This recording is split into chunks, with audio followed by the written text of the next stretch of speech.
set you free. You know you want to watch daily. I'm gonna draw you spread wide open like a French cow. I'm gonna glaze you. Glaze you.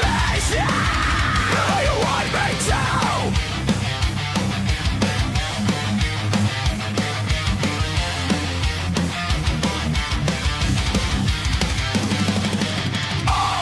Lex is the host of the show. Marcus is a super cool dude and the co-host. You know you want to follow us and smash the like too. Hit the bell for notifications and consider becoming a member. Give me all the money so I can get all the haze. I wanna draw your enemies. I will bring them to their knees. Drawing enemies is what I do. I know you get jealous as I grow. Hate me more. I wanna be your drawing enemies. Show me what you got, and I'll set you free. You know you want to watch daily. I'm gonna draw you spread wide open like a French clown. I'm gonna glaze you. Life, yeah! You know you want me to!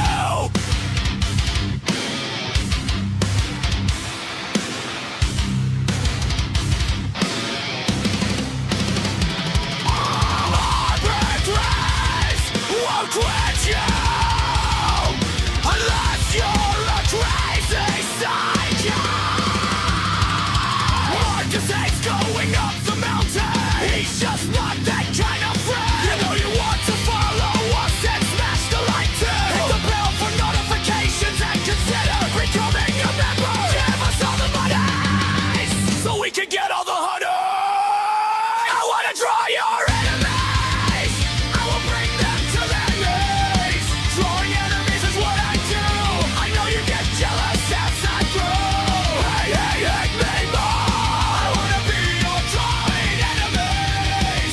Show me what you got, and I'll set you free. You know you want to watch daily. I'm gonna draw you spread wide open like a French girl. I'm gonna glaze you. Lost everything. You know you want me to.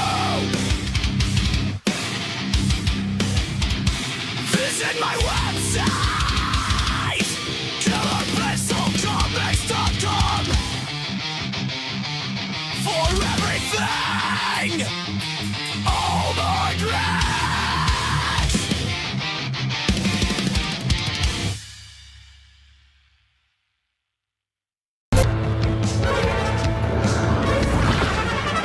Well, daughter of Hades,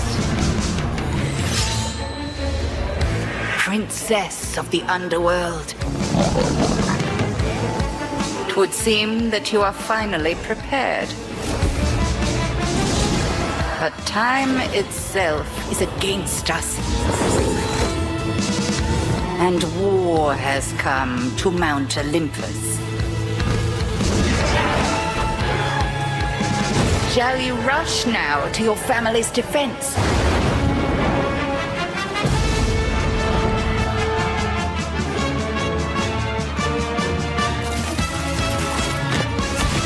Or shall you strike our enemy in the heart of the underworld?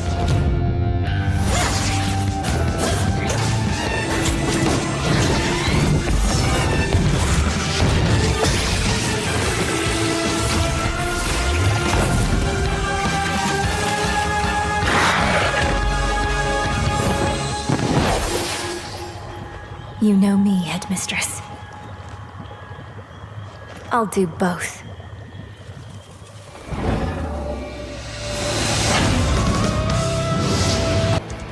Oh yeah, I've been sitting around for 30 years waiting for you to fucking call me. What are you stressing about? Everything's gonna be fine. Life happens the way it's supposed to, okay? So sit back, relax, enjoy the ride. Share this with someone who might need to hear that. Might make their day.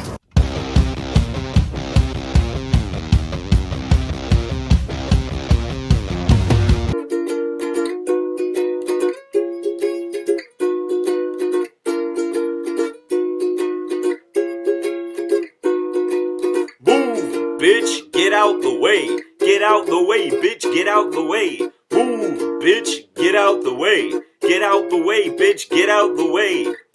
Oh no, the fight's out. I'm about to punch yo. Lights out, get the fuck back.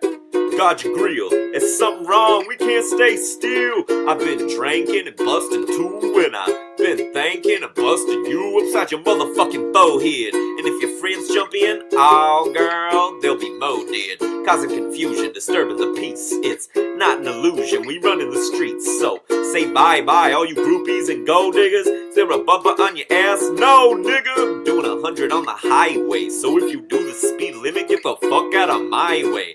DUI, hardly ever caught sober. You about to get ran the fuck over. Move, bitch, get out the way. Get out the way, bitch, get out the way. Move, bitch, get out the way. Get out the way, bitch, get out the way. Here I come, here I go. Uh-oh, don't jump, bitch, move. You see them headlights? You hear that fucking crowd? Start the goddamn show, I'm coming through. Hit the stage, knock the curtains down, fuck the crowd up. That's what I do. Young and successful, a sex symbol. The bitches want me to fuck, true, true. Hold up, wait up, shout it. Oh, what's up? Getting my dick sucked. What are you doing? Sidelining my fucking business? Trying to get my baby child support soon. Give me that truck and take that rental back. Who bought these fucking TVs and the jewelry? Bitch, tell me that. No, I ain't bitter. I don't give a fuck, but I'ma tell you like this, bitch. You better not walk in front of my tour bus. Move, bitch. Get out the way. Get out the way, bitch. Get out the way. Move, bitch. Get out the way. Get out the way, bitch. Get out the way. Move, bitch. Get out the way. Get out the way, bitch. Get out the way. Move, bitch. Get out the way. Get out the way, bitch. Get out the way. This is your sign. Whether you found this through a friend who really cares, or the algorithm just knew, let's get one thing straight. Your not enough is more than enough. Those late nights, those early mornings, those silent battles, I see you. You're doing better than you think. Way better. And no, this isn't just me hyping you up. I'm genuinely proud of you. So keep going, keep growing. And when the self-doubt creeps in, replay this. Tag someone who needs to hear that. Send this to someone who needs a reminder, even if you're just sending it to yourself for later. Now go out there and shine, because the world needs your light. I was so lonely. I felt so stressed. I needed someone to talk to. 3 numbers made a difference. 988 Suicide and Crisis Lifeline. Call, text, or chat 24/7. Here we Someone was there to go. listen to me. And support me. Here we go. 3 numbers helped me find the help I needed. What are 988 you Suicide doing? and Crisis Lifeline. Call, Yeah, text, go or get chat help if you need it. 24/7. It's there. You know what to do. You call or text that if you need some help. Let's welcome to the show the co-host, the man with the most awesomeness that is the Marcus Kelligrew. Come on now. There we go. What's up, buddy? StreamYard, you're moving up in the world. Wow, I've been having so much trouble with Restream. I figure I'll give it a shot for tonight. I'm having trouble figuring out what the hell Lex Luthor does except put on armor and smoke cigars. Yeah. I looked at all the history and I'm like, he's kind of a loser. How did he become Superman's greatest enemy? Right? It's because he's all brains, buddy. He's all brains. No such thing. He's brains, just like Don. Oh, God. Why are you like this, Marcus? Why are you like this? I don't know. Because, every time he posts something, I'm going to quit indie comics, John's Longbox has his launch stream on Kickstarter right now, by the way. If anybody wants to look in, don't leave us, but you can look it up if you want. Just watch us, but yeah. Did you hear me? No, what'd you say? Sorry, I said don't. I said don't leave us. But you can look at. He's launching his Heroic Christmas Time or Heroic Tales Heroic Tales Christmas, whatever, on Kickstarter. But don't leave us for that. But you could look into it because he's nice to me sometimes, and I do artwork, so. And he likes it. He posts it all over the place. So, what am I supposed to do? Big shout out to Shadowhawk first in the chat. Jay Coleman in the chat as well. Shout out to you. We got Smokey in the chat. He says, "Fucking dorks." Thanks, Smokey. Jay Coleman says, "Facts to you, Marcus. Facts." Oh, well, that's good. What am I gonna do? Oh God! All right, I guess I'll do this. I had a couple of things I was going to do. What are we working on tonight, buddy? What are we working on? Well, we're going to work on Lex Luthor, right? Isn't that the assignment? That's other the assignment, I guess. There's other things. I think I could do something. Well, I know which one I really thought was kind of cool. Well, I was trying to get Persephone's Apex's character up, but I told him next week because I needed a better reference. I mean, she's not complicated. She's just there's not a whole lot of images of her. There's only like 2 or 3, and I was thinking about right, yeah. I was thinking about Lex Luthor standing there and then having his like Mercy Graves, his like chick bodyguards next to him, and they said that's like 3 people in 3 hours. That's kind of hard. Yeah, that's a lot. I mean, that would have been interesting, but let me see something. Yeah, but I'll figure something out. Thank you, Coleman. J. Cole. Yeah. I was showing off the pieces from last week or the previous sessions. I'm trying to think. Is that all of them? I don't even. I have to look at the thumbnails.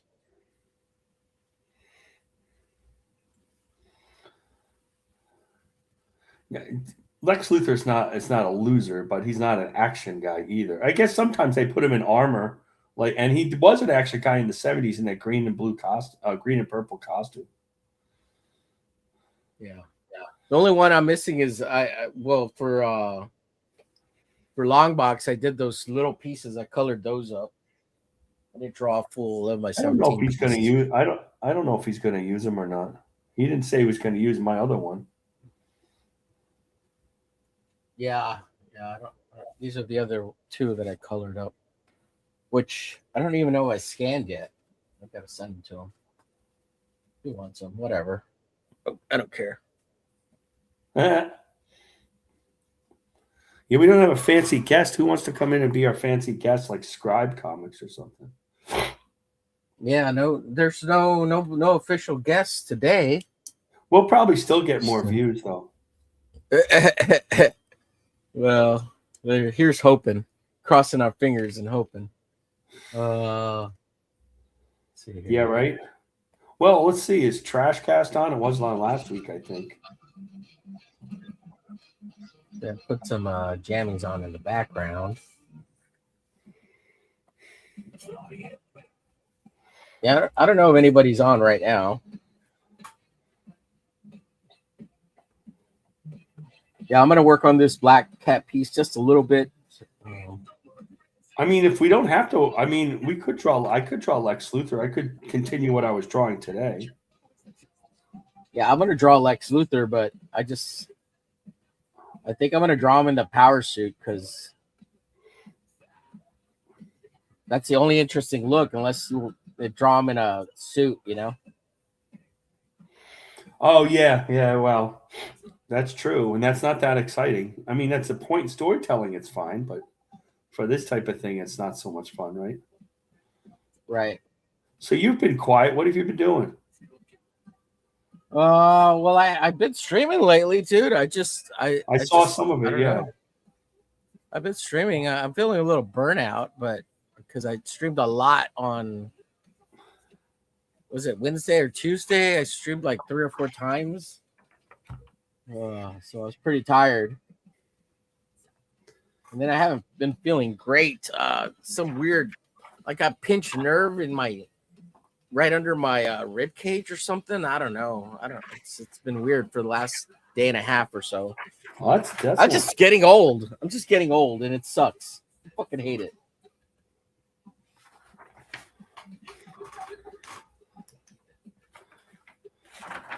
Well, you could. Well, forget it. I was going to try to make a joke, but I decided not to. Yeah, make the joke. Nope. It's at other people's expense. That's not fair. Oh. We've been watching Bosch Legacy. Oh, yeah? Is that the one with the chick? Bosch is Titus Williver. It's not a chick. There's chicks in it. Isn't there a spin-off show? There's a spin-off show, but I consider that DEI bullshit, the spin-off show. Well, that chick is hot. The one in the It doesn't matter. There should not be any chicks in the world of Bosch, except for like his daughter. Well, I wonder how they're going to set that up, though. But Titus Williver, he's a comic fan. You know, he read comics when he was a kid and stuff, and he still has them. Well, and he's a painter. Oh, that's awesome. Yeah, it's a great show. I'm sure I'll watch the other show. My wife watches all that stuff regardless. Doesn't matter if there's a chick in it. That's fine. I like to bust her chops. I'm kidding around. You like telling her it's all DEI? Yep, I sure do. I think it's really funny. Like Bosch's daughter became a cop, and I'm like, how is she a cop? She's like 35 pounds. How is that possible? You know? Well, she's got the ultimate equalizer, the pew pew. Smokey's but she don't use that much. Well, that's a problem with female cops in general, is that they use their pew pews a lot faster than the men do, because they're getting. You ever see the things like on X and on like Twitter on where the female cop is there's like two female cops and one big guy, and he's just throwing them against walls like they were dolls. Yeah, I wouldn't doubt it. I think that's pretty funny. Yeah.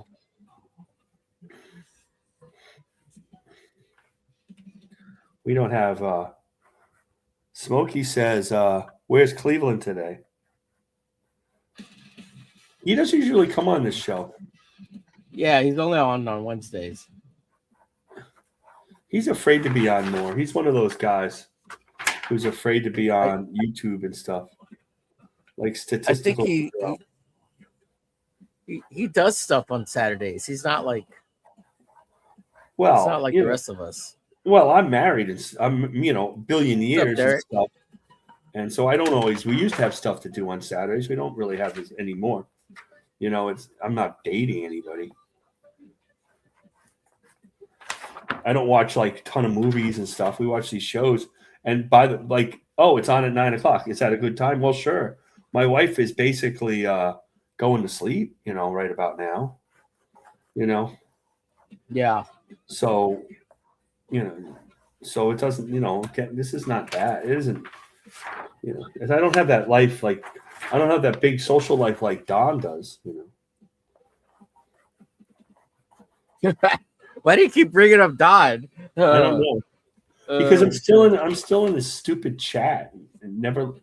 I wish I could leave it because I don't want to see it. Like 500 posts a day.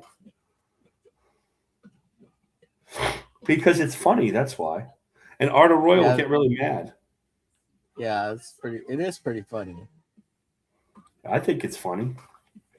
I think it's really funny. I think the whole thing is it's really funny. So what was I working on today? I was working on this today, if you guys can see it, but it's in blue. It's a sketch I was doing on the other show. But you can't see it because the lighting here is weird. The world's worst lighting. Gotta make you big. That's all right. Come on now, StreamYard. See?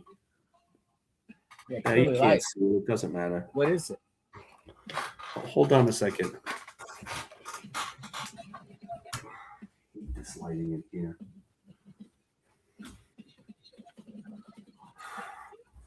Is that better? Yeah, that's a little better. Yeah, the worst lighting is it's dark in here and you could see it better. Yeah. Yeah, I didn't put it that's in cool. the pencil yet. It's like a full size. What's his name? Well, it's the last page Public is eye. yeah, the last It's like page is pubic eye. Yeah, the last page is the splash page. Yeah. So What's up, Saboteur? and then they got to do a cover. It's like having to do 2 covers, but like so that should be pretty cool.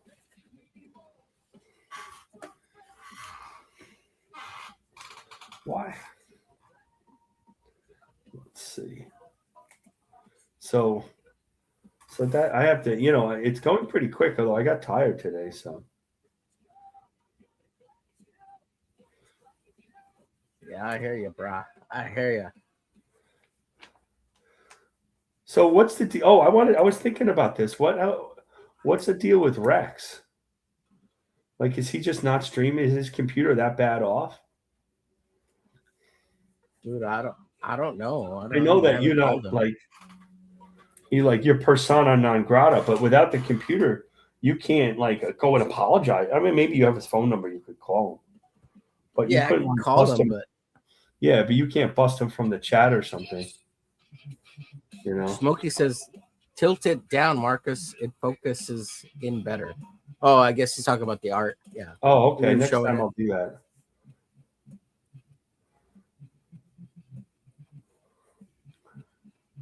Like, what we're going to draw. And I'm like, this guy has this is his ridiculous armor, too. Like, who draws this crap? No wonder the comics suck. Yeah, David Finch draws it. I was looking at the comics, too, to see what anything, that he was in with this armor. And all these artists, did a shitty job. Patrick Zerka, it looked awful. Like, nobody could draw Superman.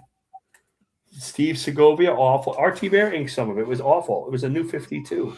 The art wasn't any good. It was boring. Yeah, it's. And I thought his character was better. I was disappointed. I mean, I know he's a leftist piece of crap, but I thought he was better than that, and he wasn't. The inking was fine, but. Of course, there's the classic. Lex Luthor suit, which looks stupid as hell. That was awesome. No, the one from the 60s and the 70s. Yeah, I know. It's so dumb. I almost want to draw that one because it's so lame. I should draw that one. Yeah, we should draw that one. That'd be kind of funny. It's easier. It almost looks like Mixoplex, or what's his name? Mixoplex. I could draw that one. That's the one like Neil Adams drew and stuff.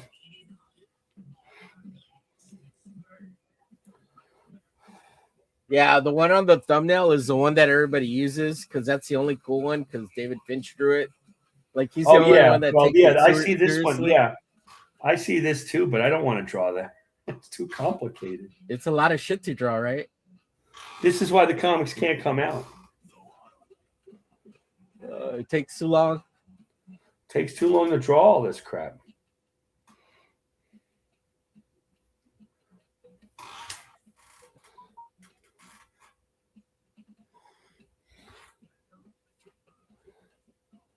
There's a weird version where it's like a big trench coat with purple and green trench coat with glasses. I know what I'm gonna do. I know what I'm gonna erase this. I know what I'm gonna do. I have an idea. I have to get that. I know what.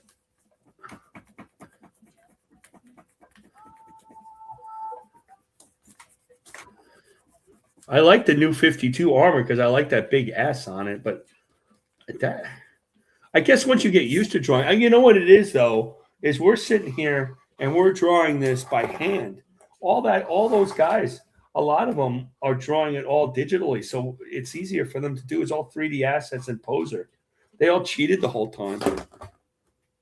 Anybody who says digital, they work digitally, I look at them sideways.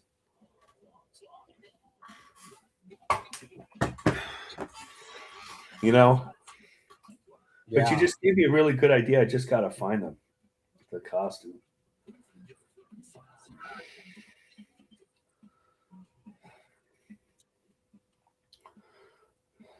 We should have drawn Zorro. Nobody will buy that.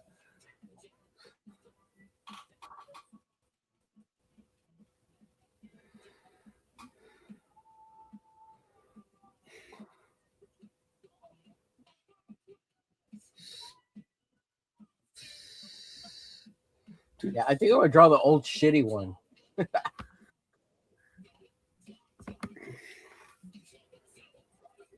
Oh, you're talking about the one with the Superman suit armor. I'm talking about that one.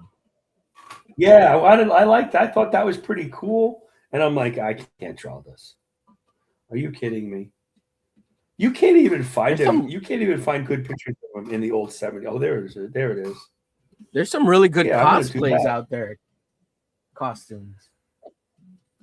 You know what's really cool about that too? Is that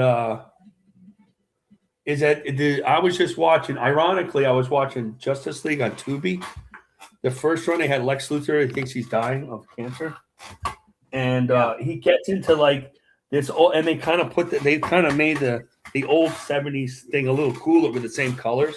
Because we know that purple is a gay color, right? Right. Right. Lex Luthor's clearly a faggot. So, I said the wrong word. This is YouTube. I apologize. Oh, shit. That's it. It's over. It's over. It's Jover. Derek says, poor design. It's why I don't like hyper detail in fantasy. No, well, if you design it yourself and it's yours, it gets easy to draw. It's like, Smokey the Concat says, did you see Kelsey offered Dings and Dents Scribbles book? Yes, I did. I think he had like 30 of them or something.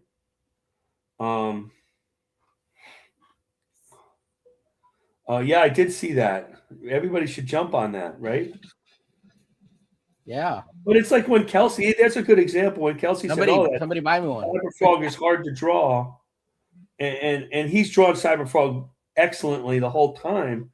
But if you don't create something that complicated, it's hard for you to draw. Like, it just is.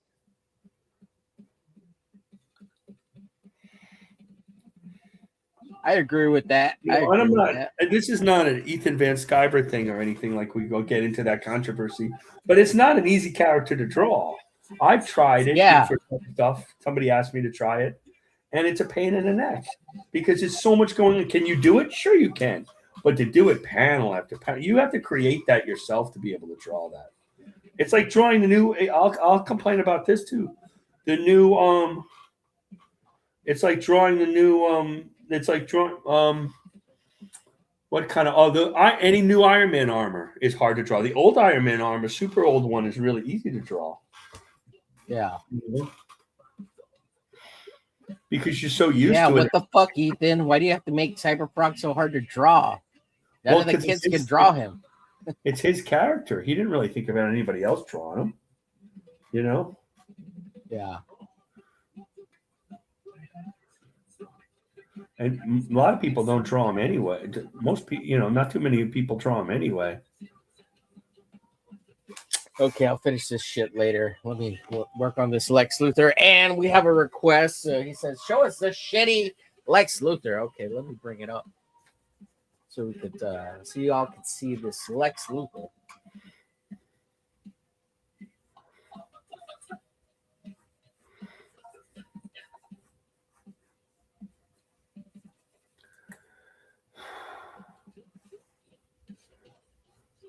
Let's see. Smokey says, did you see Kelsey offering the Dings and Dents scribes? How much are they going for? Anybody know?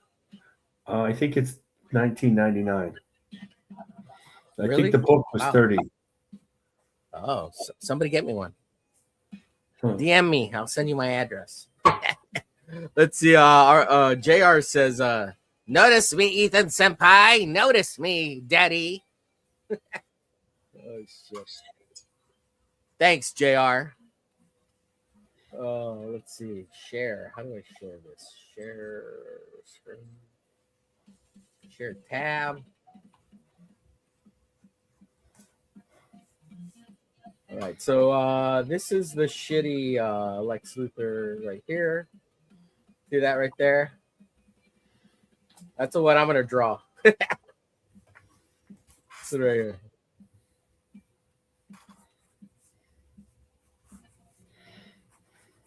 No, I think the one Marcus was talking about was the one with the where he has the Superman suit.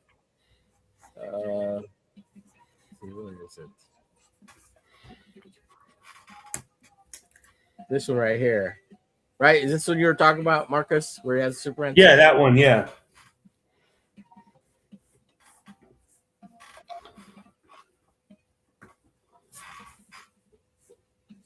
Now, Yeah, check out some of these freaking cosplays. Jeez, these look awesome. Look at that. Isn't that cool? It's like an Iron Man suit, basically.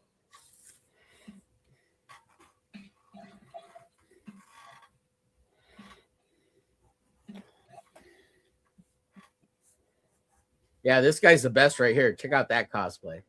That one's awesome.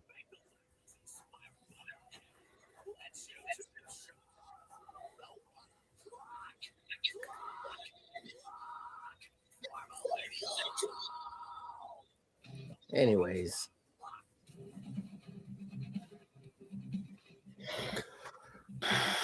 What's up, Carrie? Saboteur says, oh, the cartoon one. I guess that's... Yeah, the Super Friends one, yeah. But that's also how they drew him back in the day, right? Yeah. But I think it was solidified that it was the... Yeah, there's one right there. He has like the boots and the... Yeah, he has all sorts of crap on him.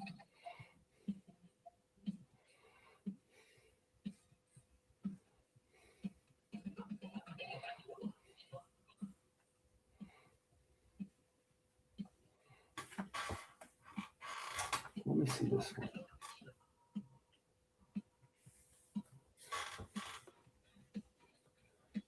Yeah, next Wednesday we have Zaffo on, and he's launching his third or fourth Addicts book. Do we have to have Zaffo? Sorry, Zaffo. I'm joking. Yeah, I think he's on right now. He just went live. Let's see, the one with the neck brace. It was. What am I gonna? Yeah. I've drawn his characters before. 3 of them, as a matter of. Yeah, I know. What am I gonna do now? Yeah, I don't know. The same one. The bad guys. This time around, we're gonna draw the bad guys. They all look like bad guys. No shit, right? What's the difference? Carrie His says, heroes "Where's look Dale?" like bad guys. Dale's not. I mean, Dale can more. Dale's more than welcome to come on this show, be on this show if he wants to, but he's not necessarily a part of this particular show, drawing enemies. So I don't know where Dale is. Let's see. Why does Lex have the Superman suit on? Yeah, I don't know. Marcus, do you know why? He was being Superman, but Superman was dead. It was a new 52. The whole storyline I was just looking at it was about who is this new Superman? Superman is dead, and the new 52 Superman, and there was a Clark Kent, and he was Clark Kent too. And I didn't really read it that carefully. I think it has to do with like they had the Super Sons and everything, and they had that other storyline with bringing him, trying really hard to bring him back. But I didn't finish it. It didn't seem very clear, although it was written by Dan Jurgens. Too bad Dan Jurgens didn't draw it. A bunch of people don't know what they're doing drawing Superman.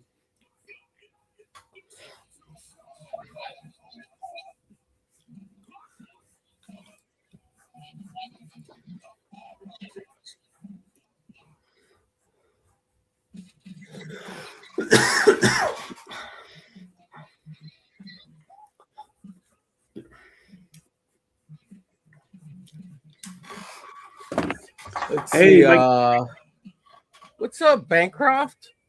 Good to see you, Bancroft. Oh gosh, Marcus, I think we've made it big time. We got Michael Bancroft in the chat.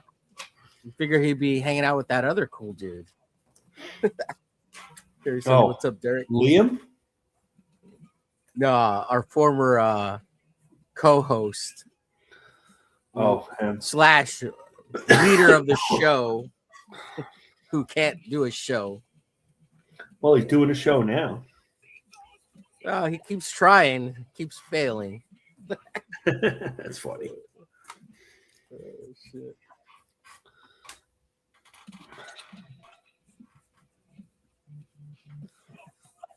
So let me share this real quick. Oh God. Okay, guess I can't. So what are these shows? We should draw this thing. I think it'll be funny. I don't know if it's I don't think it's an enemy, but it's pretty funny. The Oscar Mayer Wienermobile. We should draw that thing. Bancroft says, I prefer fewer on the panel. Let's see. JR says, let the mild distaste flow through you. Yeah, right.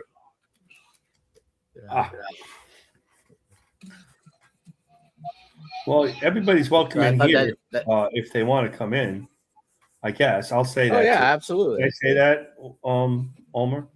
Sure. Not that you wouldn't let me say that. I'm just saying.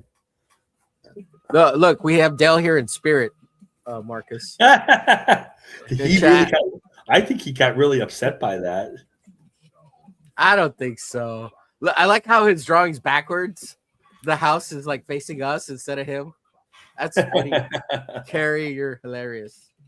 Carrie made that, by the way. That was really funny. I don't think he's bothered. Yeah, Carrie goes in the Hall of Fame for the Cleveland thing.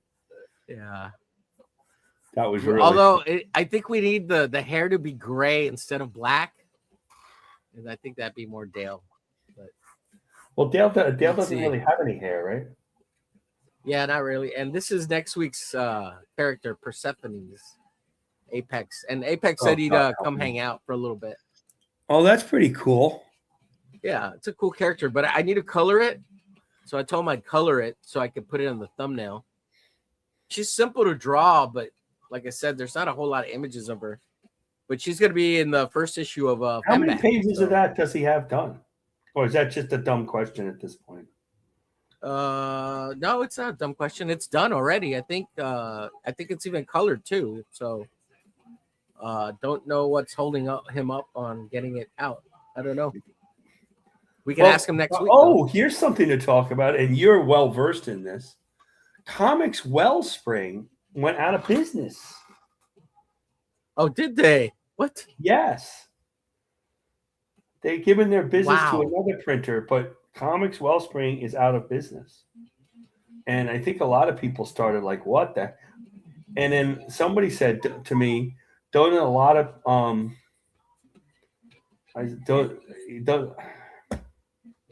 a lot of creators use them? I go, just a few. Just a lot of them, just most of them. Yeah. Well, it's Mixum or Comics Wellspring. Yeah. Use them. Yeah. Bancroft says, I'm going to try and stream on TikTok later. Do it, dude. I did it once and it sucked. Eric Duster Clay said he used Comics Wellspring. Yeah. Well, you know, they charge too much and they don't make enough. And those digital printers are a pain in the ass. They always fuck up. And they're really expensive. That's why offset printing is where it's at. Nobody should be printing this digital bullshit. That the digital bullshit for comics is bullshit. Like that's for like little shits, like little people who need pamphlets printed out and shit. But it's too expensive still. It's dumb. People who print digital with that, it's dumb. Don't do it. You should be printing offset. And if you can't get enough money to do it, suck it up and save your money to get offset printing. So you can at least print 500 copies to 1,000 copies.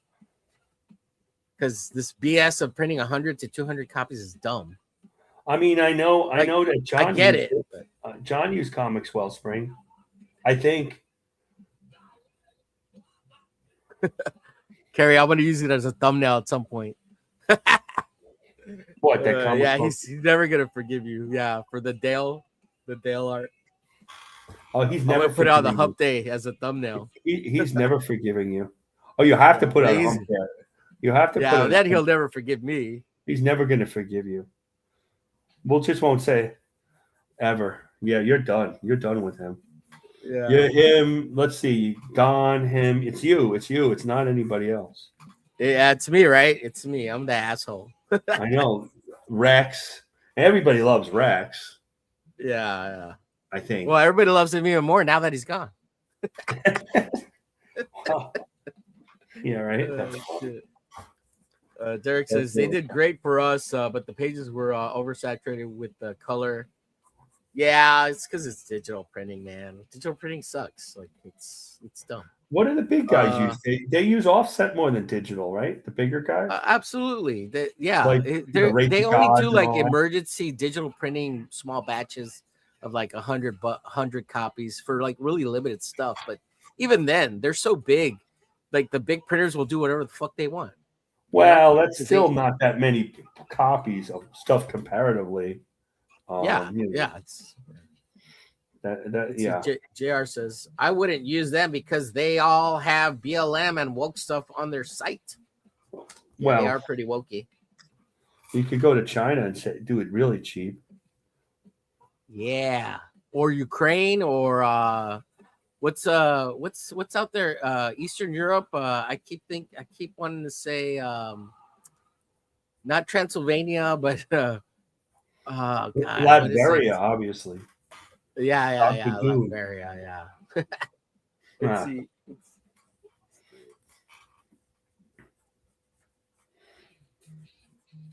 Although things are getting more expensive over there, but like Poland or please come on, give me a map here. Luxembourg. Oh, Romania, Czechoslovakia, or the Czech Republic. Yeah, I hear the Czech Republic's a really good place to print because they print cheap too. But because they are in the EU or in Europe, shipping is going to get you. So I would say go to China, India, the Philippines, Taiwan. But if I hear Czech Republics they got really good printers over there. Romania, Slovakia, Ukraine, and they're cheap. But like I said, shipping's gonna get you. They're so good at printing in Ukraine. Putin is having war with them. He likes the printing so much, you know. Absolutely, he's like, I need my Russian comic books printed in Ukraine. You got to print Octobriana. You never hear about the Russian comic book Octobriana?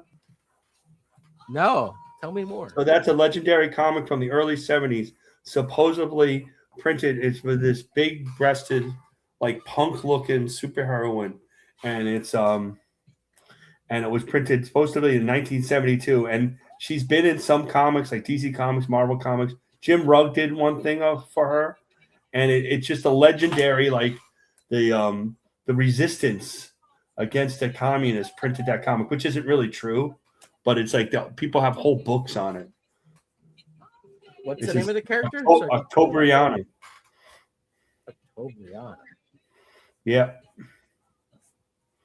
It's a little hard to explain. It's a little complicated, but once you do it, it's like kind of really like a really cool idea.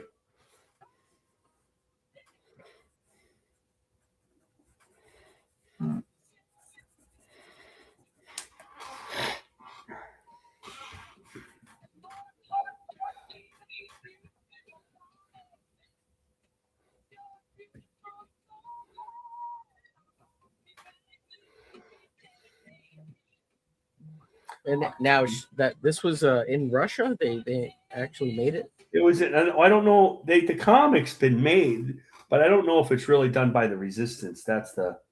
Nobody really knows.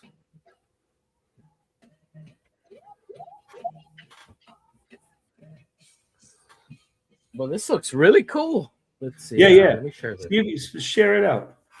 Yeah, I know a little about it because when I was watching Cartoons Kayfabe, Jim Rugg did a Kickstarter with her.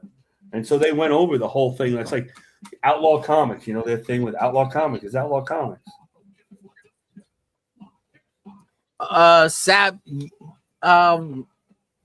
We have offset printings. There's huge ones. What's World Press or whatever, Marcus? What are even Rex works for one of them, and so did Shelby. But they focus. They're not into comic books anymore. They don't want to print comics. There's not enough money. They want to do all the bigger stuff, supermarkets, all that shit, because there's still money in that. And they were the ones that printed all the newspapers too in the United States. But like newspapers are dead, right? So. Yeah, they're like doing specialty, more expensive shit now. Newspapers aren't completely dead. The New York Times and the New York Post are making money. Yeah, well, there's a few then. That's partially online, though, not necessarily. Yeah, and even the Canadian printers aren't doing a whole lot of comic books anymore either. They used to get them printed in Canada, yeah. Yeah. That was the big place to print comics. Yeah, all the comics I think are still being...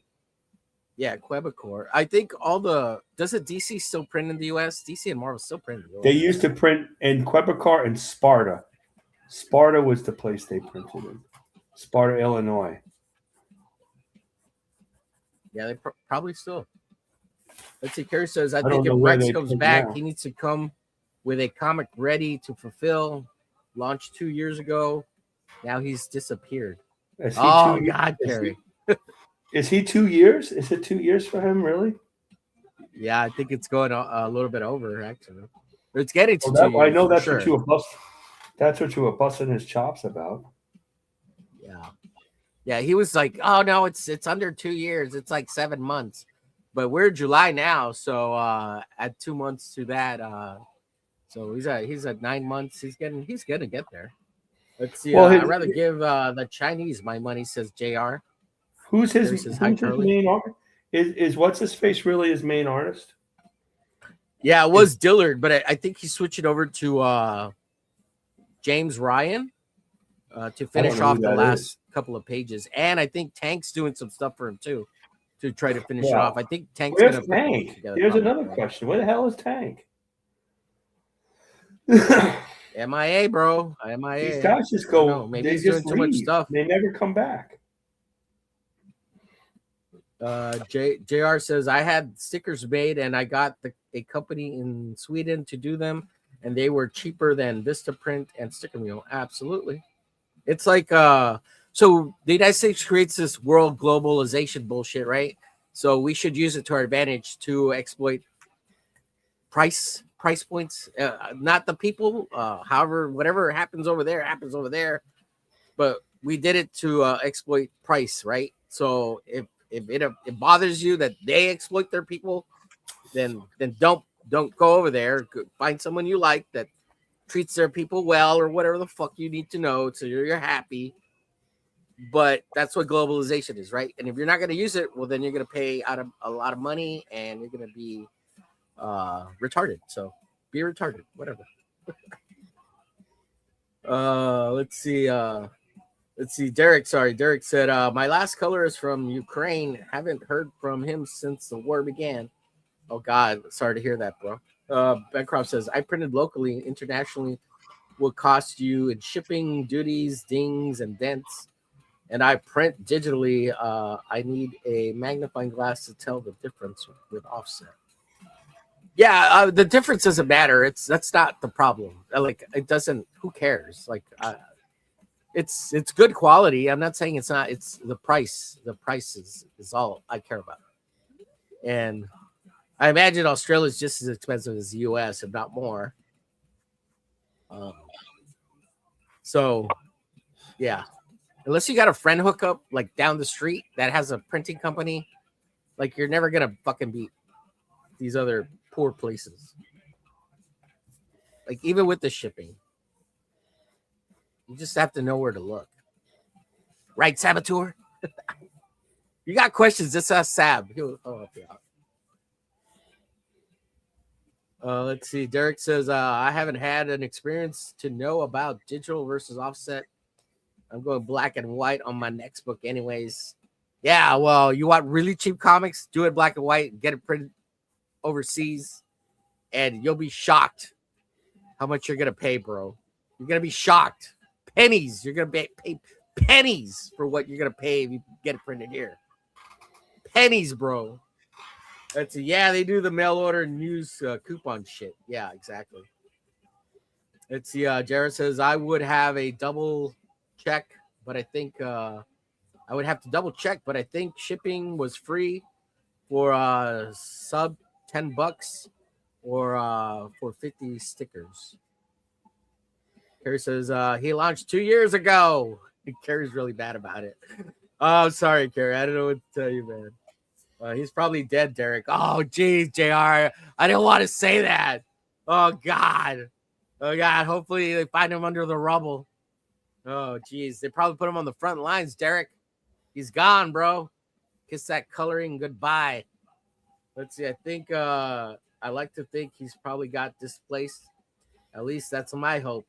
Well, maybe we can go over there and get his Wacom in his computer so we could this coloring can live on. Nah, he's DED. Oh God, DDDD. Damn, JR, fucking cruel. You're a cruel asshole. That's rough. That's rough, man. Yeah, no shit. I gotta find a cool pose for this fucking Lex Luthor. Where's Don gonna print if the comics Wellspring?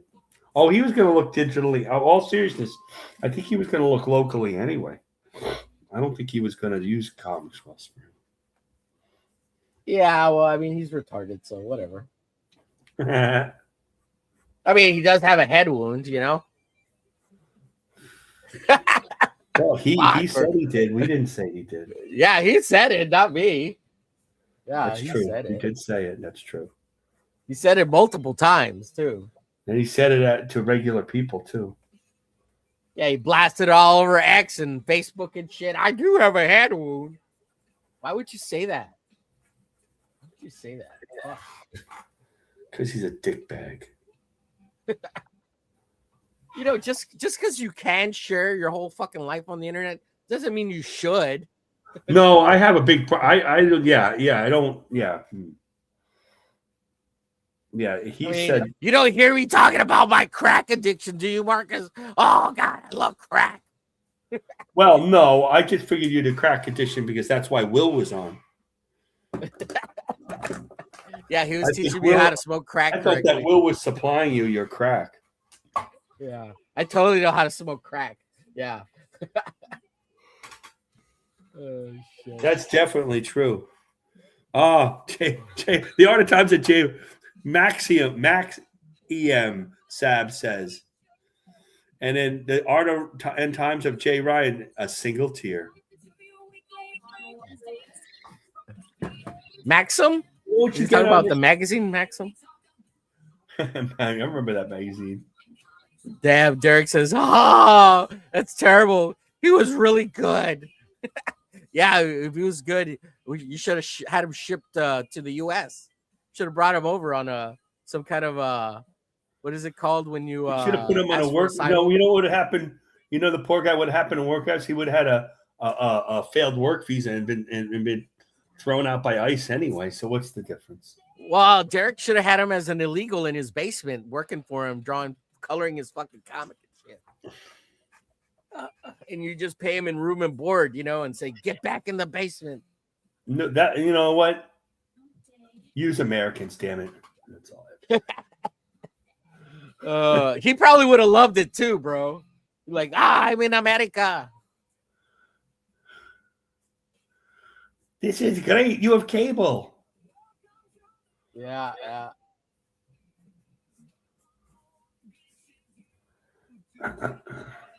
How do you all live so free? There's no war here. Yeah, right. It's because all our police officers carry gats, pew-pews. Second Amendment.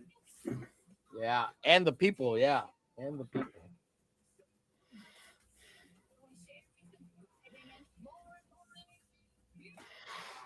Since I already drew this, I'm doing my sketch here, my loose sketch. Man, so I want to draw Lex Luthor, and everybody can ignore it. Sorry, what did you say, Marcus? I said I can put this drawing when I'm done on my Ko-Fi, and people can ignore it. Well, I don't know if you noticed the scrolling banner at the bottom, but it now has your Ko-Fi down there too as well. Thank you. Yeah, so I have one person gave me a Ko-Fi. By the way, nobody has to give me a Ko-Fi. Then it was Sheldon Martin. Nice. That's awesome. That was Sheldon's very a good nice dude. to Sheldon. Even though he goes to the other show, he's forgiven now. Well, he only did it once because he was promoting himself. I don't think he's gone back since. I could be wrong. I don't know. I don't. Matt Rumor was going to the other show. I'll jump on. But Rumor he's a good guy though. He's just spreading around. Yeah.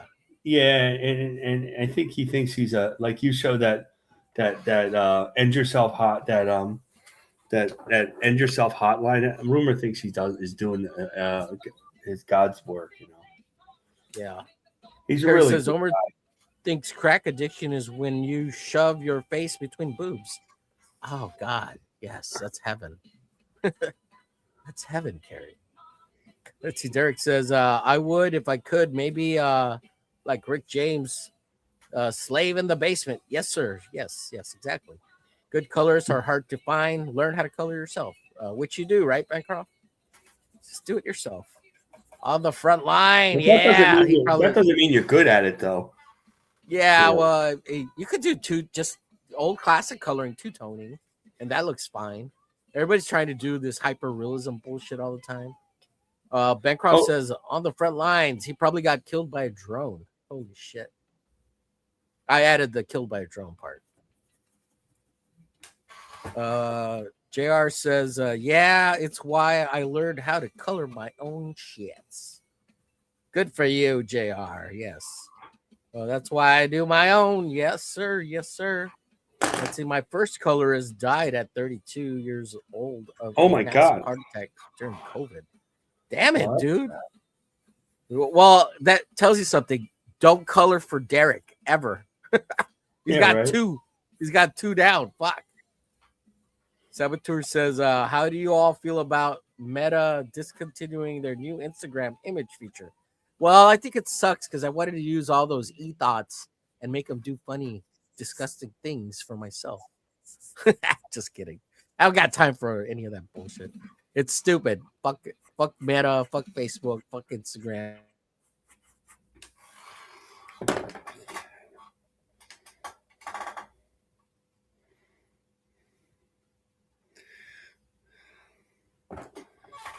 Still there?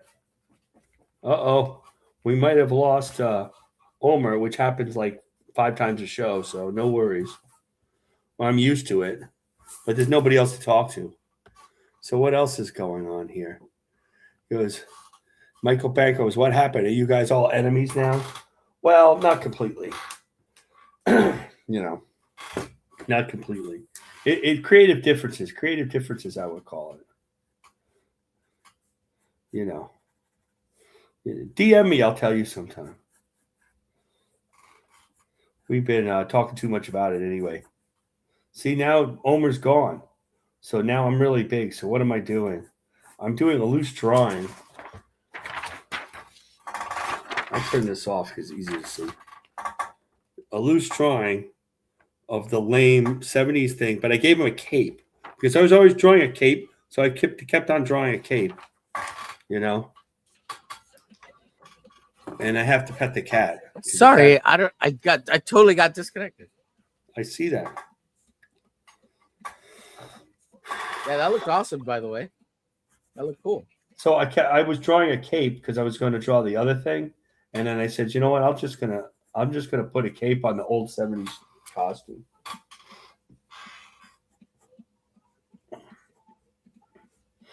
Well, Bancroft asked Marcus, did you respond to this? He says, what happened? Are you guys all enemies now? I say creative differences. Yeah, well, I say I'm not putting up with retardedness and fucking monthly periods. That's what I say. Yeah. If you're in his, you could see when it happens. Like in his chat group, he starts spurging out a little. He spurged out a lot more on us than we care to admit, and we all stayed on the show. And some of us went back to the old show. Well, one person did anyway. Yeah. But he's weak-willed. Which is so weird, right? For these military guys to be that way. They're all like that. It's unbelievable. So it's kind of sucks. I know. It makes me Let's think, see. what is our military doing? Right. Derek says, I'm the Spinal Tap of comic creators for colorists. Yes, you are, sir. Yeah, you turned it to 11, says JR. Saboteur says, by the way, Black and White Derek is the best. Yes. Saboteur does black and white. Derek is leaving a trip of tears and dead colorists in his wake. Yes. I like black and white too, except a lot of people don't want to buy black and white in this space. So that's one of the problems. Yeah, Bancroft says it's cool. I get it. I used to stream with a bunch of guys too. No bad blood, but eventually I just had to go solo. Well, that's part of it. That's part of it. Yeah. The dude couldn't stream by himself for more than he couldn't do 2 hours by himself unless he's not interacting with the chat or just drawing. Like the guy, he flipped out on us for being late 40 minutes. And we were gonna jump on the stream, and he just bugged out, and he was pissed off at us. And it's like, dude, just hold down the show. What's the problem? We had shit to do. It was so weird. And that's just a little tip of the iceberg with all the other bullshit that happened. Well, he apparently, he posted it, and then he posted deleted about it. Then he deleted it the next day, so people have now forgotten, and we get asked questions. I wish there were about it all the time. screenshots. Yeah, I wish I'd taken screenshots too. Yep. Yeah, so we were thinking about getting receipts because we're like, nah, this can't be right. He had turned off his YouTube channel. He had turned off his Facebook, Instagram, and the only thing he had left on was his X. And he said he was going to delete that too. He said he was leaving comics. He said he was leaving CG. He said he's left CG like 3 or 4 times, and then he said, no, I've never said that. Oh, I never said I was going to leave comics. Oh, no. And we're just like, and then I was personally attacked, and I'm just like, dude, I don't know. I'm not going to deal with this. Let's see. Good black and white is dope. He's fucking drama mama, says Smokey. Absolutely, yes. JR says, yeah, I still don't go on many other show streams. I prefer to do my own thing. Yeah, if you don't know how to stream for at least an hour steadily to 2 hours by yourself, you probably shouldn't be on YouTube. Unless you're just going to do short content, then that's fine. But if you start panicking because nobody's showing up and you feel weird about it, that's the nature of the beast. Sometimes nobody comes and hangs out. Nobody's in the chat. You just fucking go with it. You got to put on a show. Just be yourself or be somebody else. I don't know if you have to.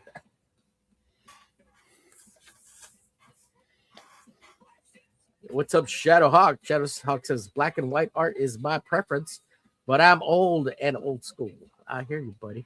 Seems like younger fans do appreciate the black and white stuff. Nothing wrong with color if done well, but it kills a lot of detail in original art in many cases. Look, I think modern artists is fine with black and white. Look at all the manga. All the manga's in black and white. Nobody cares. That's true. But I meant this space particularly, Yeah, because they've been catered to and told that these are precious items and they're unique and they should be boutique, and that's all bullshit. It's also because the favorite of these comics are Image comics, and they're all that's famous for their color. Smokey says, I'm just here to make fun of Marcus. Oh, okay, I accept that. Thanks, Smokey. But that's part of it too. Somebody I was listening to was saying it's a shame everybody hears such the image because that's what we get. We get a lot of that, and that's not good. It's neither good or bad. It's just one thing, and they want color. They want color. Look at Sin City. Sin City, all of it was black and white. Yeah, but that's because you don't get away with Sin City unless you're Frank Miller. Nobody else was going to be able to do that. And he had to do We Dark. can try. We can try. Nah, That's the thing. Not enough people are trying, right? It has to be in color. Nobody's going to buy it. Manga doesn't count. Manga people are not comic people. Manga people are manga people. I agree with you. I mean, I don't mean that. I mean, like, it is comics, but they don't necessarily, some crossover, but there's some crossover in the artwork, but there is not as much crossover in the fans in this specific area of indie comics. And in the indie comics, the crowdfunded indie comics, and the other indie comics going to the comic stores, obviously it's all manga in those stores and stuff. We know that. You know, bookshops and stuff. Like, it's a bookshop. It's a bookstore thing too, in big trade paperbacks. It isn't necessarily a monthly. I wonder how well it really would do as a monthly books, because, you know, in floppies in the comic store, because, you know, years ago they failed. Viz had to close down, I think, who was doing all the translations years ago, you know. And if it was so big, then places like Eclipse, who was doing like, and Dark Horse doing Lone Wolf and Cub, would have kept doing it forever, and they didn't. You know. Yeah. I think the specific comic bookstore, they're going to Barnes and Noble or getting it on Amazon, which comics aren't bought there. They're there, but they're not always bought there. Is more manga, and then that's what you see, and that's what people are buying. You know, it's like buying Dogman. Does kids who buy Dogman or Captain Underpants, does that translate to comics? Even though those are comics, you know, probably not. Not superhero comics, right? Well, Dogman, Captain Underpants is a superhero. Oh yeah, that's true. My kids read Captain Underpants. I'm not criticizing it either. It is what it is. It is a comic. It's a comic format anyway. But it's sold in Scholastic. It's Scholastic books have the manga stuff in it. They're going to sell those Scholastic things. That's where you sell all your books to the kids. Yeah. They're encouraged to read them, and as they should be encouraged to read them, you know. Yeah. It's like, how is Harry Potter still popular? Well, he's in Scholastic. You can get all sorts of packages, expensive ones, cheap ones. You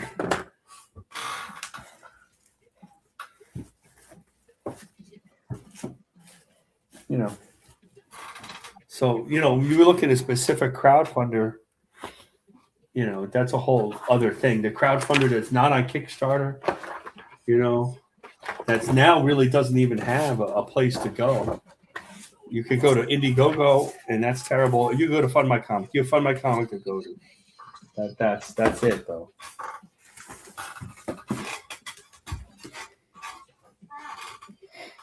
You know, you could do what Bancroft did. He was the smartest one. You know, he was able to use the rules, the laws, to make a great Shopify thing. You could buy it right from him, but not everybody can do that. I think Mandy did a Shopify thing too.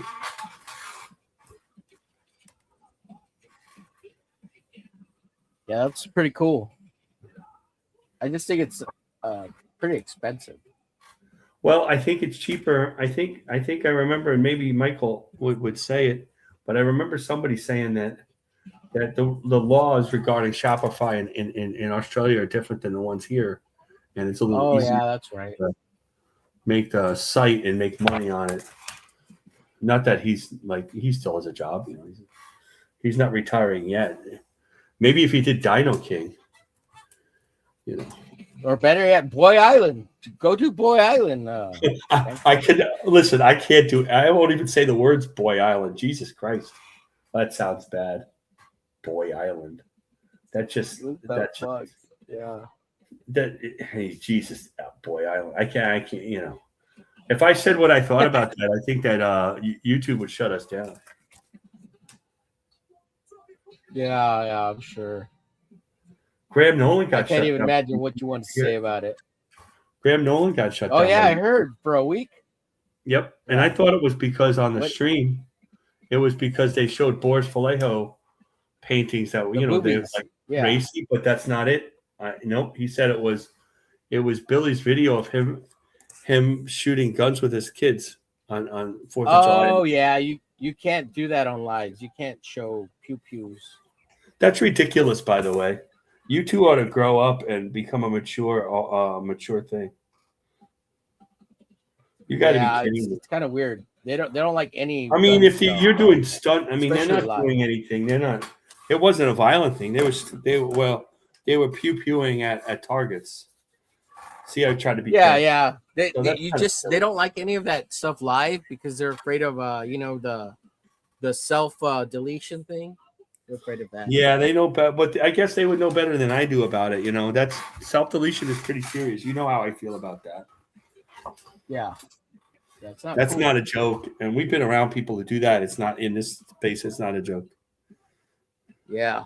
Let's see. We're going to go through the chats real quick. I finally sketched something out. Let's see. Modern fans, not the artist.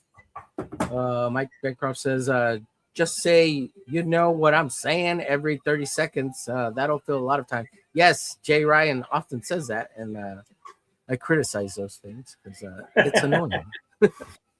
Nam San? That's what they say. They say Nam San, and that's between Shelby, Jay Ryan, and that stupid kid McTuckus. What's his name? Little Noah. They always. Oh, is Noah still around? Yeah, Noah's still around. I haven't seen Noah in forever. Isn't he the one who used to always post? I'm only 17 years old, and look how I could draw. I draw just. No, like that's our Jedi. Really awesome too. But, I think somebody put our Jedi in the fucking corner or something because now our Jedi, right? Name. Yeah, and he doesn't go by our Jedi anymore because I think somebody was they probably trolled the fuck out of him for that. And he definitely got trolled. And his book, did it ever come out? Amarok or whatever? I don't know. I think it still hasn't come out. Well, just like every crowdfunder. Yeah, and that's because David Finch pimped that shit. He made like 20 grand, I think, 20 or 30 grand.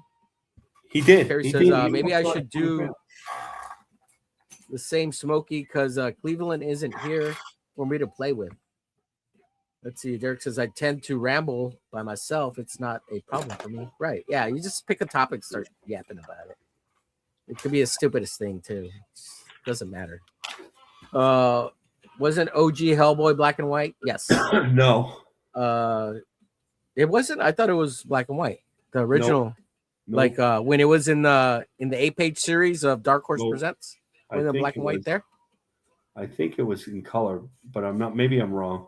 I'll look it up. I mean, dude, Hellboy. It's a color palette, right? It's not even. It's a drop and fill. It's not even like there's very little shading in it. Right. Which is awesome. That's what I'm saying. People could just color that way. It'd be awesome. Well, let's see. I just watched The Spirit again today. Fun but silly. Yeah, The Spirit's awesome. The movie. I would love that. I would love to see it. Yeah. I'm in for that. I mean, I'm not criticizing having colors. I'd rather have it like you said. You know me. Yeah, flat colors are cool. Oh, yeah, flat colors. I don't want my stuff colored. Like I've had my stuff colored. It looks okay, but they can't do. It's hard to do flat colors anymore too.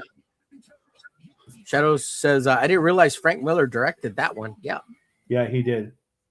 Let's see. I'm doing horror fantasy. I think it will fit the genre well. Absolutely. Let's see. I like that film. Bancroft is it's dumb fun. Yeah. Not sure if OG Hellboy was in black and white. I'm gonna look it up. I think. Oh, in Dark Horse Presents. Yeah, you might be right. I know the first comic that was officially a Hellboy comic was in color, and John Byrne wrote it for Mike Mignola because Mignola wasn't confident in writing. Yeah, he wasn't confident in writing, and I think Byrne did a couple of stories, or maybe only one, and he said, "Are you kidding me? You write it. I don't have to write this for you." So, yeah. Bancroft says, "Yeah, U.S. Shopify is a bit stricter on pre-sales. It used to cost me $25 a month to just have an active IG in demand." That's what I thought. I think I was actually listening to Michael Bancroft say that when I got that information. I had such a good memory for stuff. Bancroft says the last piece of Amarok that Josh posted was May 2025. I remember that. And that guy John Lifesay was inking it, right? Oh yeah, I think he's quit. inker. He quit on him. I think. Did he? Quit He on did him. a great job. Yeah, I think maybe that's why it's not out yet. Maybe. I think he quit on him. He didn't have a. I guess he didn't pay him enough. I don't know. I thought he. I thought I heard he quit on him. I don't know. Maybe I'm wrong. Hellboy was Dark Horse Next Men, wasn't it? Yeah, well, it was Dark Horse Presents, and it was Next Men, Sin City, and Hellboy, and I think there was another one. It was the Legend imprint. It was Monkey Man and O'Brien with Arthur Adams. There you go. Yeah, that one. Yeah, I bought all those comics. Yeah, and I believe they were all in black and white until they were in color. I think it only went 8 issues. Did it only go 8 issues? They didn't go that many. That some long. were color. They went in. They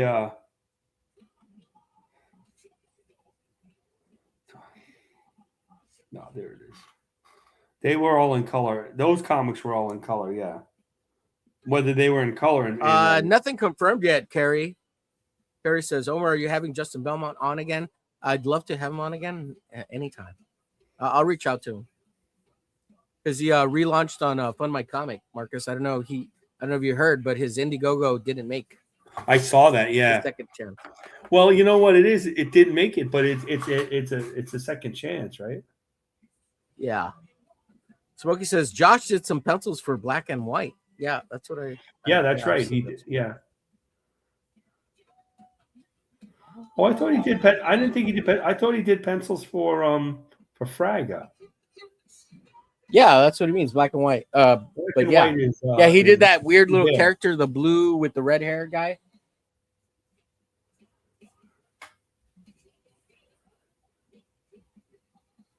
Right. I thought, he did something for Fraga.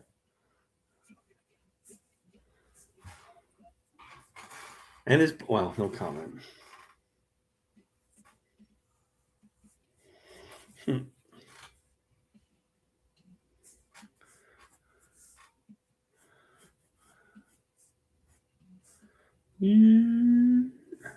gonna give him the retarded eyebrows. Oh, which one? The burn eyebrows? I think those big heavy duty eyebrows that they gave him.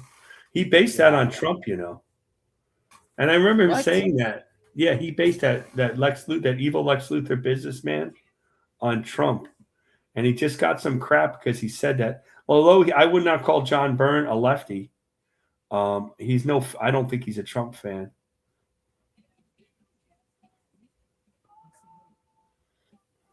Yeah, I'm pretty sure he's not. Yeah. He based because Trump was big in the 80s in New York, and Byrne did not live that far away from New York. So, in Connecticut.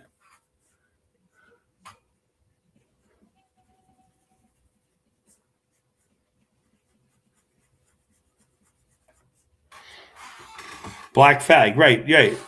Yeah, but you said black and white. I'm not reading the chat. I'm sorry, Smokey. I knew it was for he still talks about that. Maybe if you showed up at Heroes Con, we'd get that all straightened out, Smokey. But since you skip it all the time.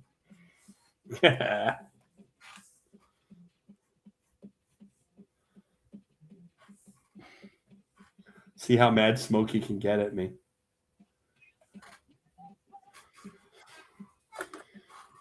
Yeah, I don't think Smokey cares enough to be mad at you. I could get him mad at me.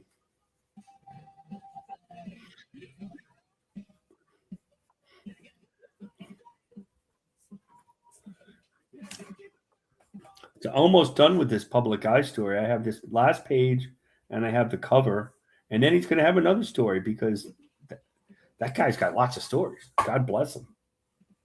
Well, you got to make that money, Marcus. You got to make that money. I should raise my rates, but that would be unfair. Oh God! Just go up $5 every time. Go up $5. I was thinking. It's funny when he asked me the second time to work for him. The first time it didn't work out, and I went up $10. As a matter of fact, but it's so cheap. It was so little. Smokey says, Marcus, please do us a favor and take off the chat. And he gives me the finger. Hey.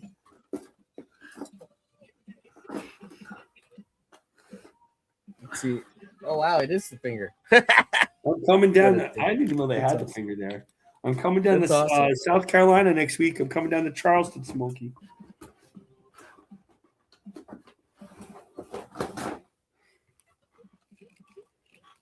Yeah, I would love to share the chat on the screen, but it makes everything slower. So I don't do that very often, or at all, actually.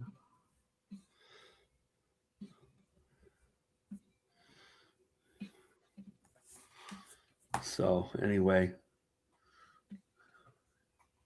I don't know.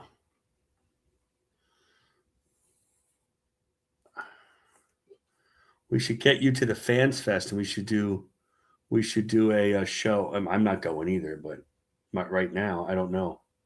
I'd like to go. We could get to the Fans Fest, and we could talk to Rumor about having a live drawing enemies show.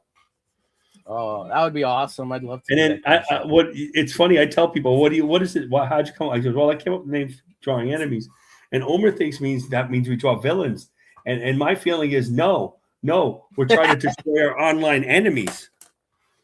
Yeah. Right? Yeah. We're differing, and that's why I keep on like, oh, well, if I wasn't in it's a guy's, right? Like it's I'm using it subversively, that it's about drawing the online enemies. Yeah, well, like Black Cat's not really a bad guy, anymore. Yeah. And that was fun.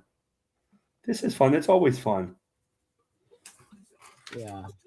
But yeah, it's Marcus is right. It's about destroying our enemies.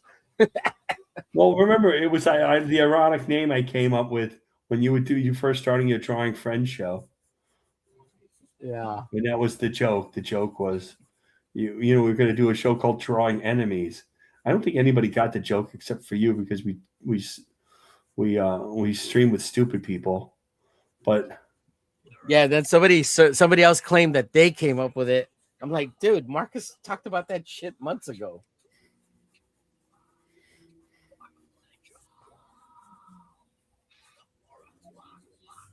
But I guess when you have head wounds, you don't remember.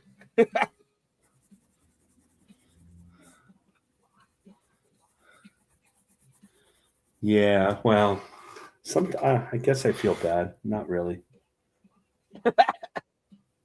I mean, well, we were talking about this whole thing. Oh, Kerry says, I want to go back to the chat as I'm probably getting into trouble. I'm a lot less stressed. Let's leave it at that.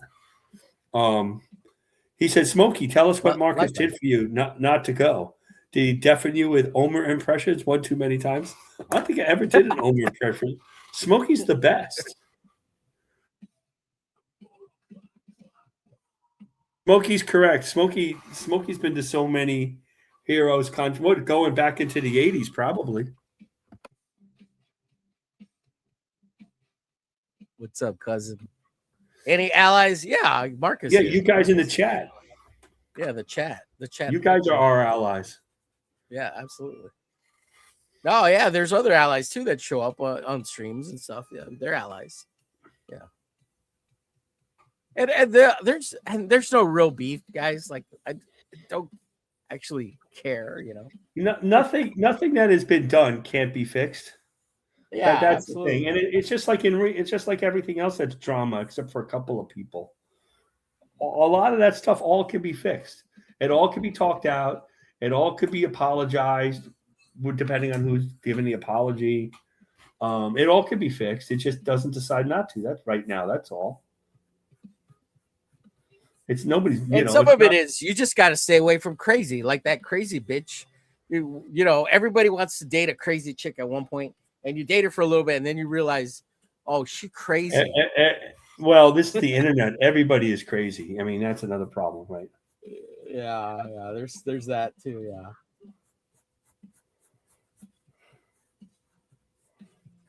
Yeah, but some people feed off the drama, and me and Marcus, I think we. Some people want. I am much more. I'm much more relaxed now. I was really the whole other. It just being on the other show. I mean, because I work for the guy, and they don't get along at all. And I thought I was in, and they kept on saying no. I felt kind of weird about the whole thing, and I feel a lot better.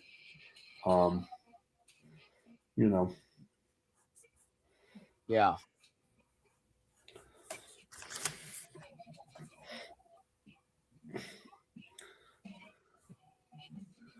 Nobody's begging me to go back on.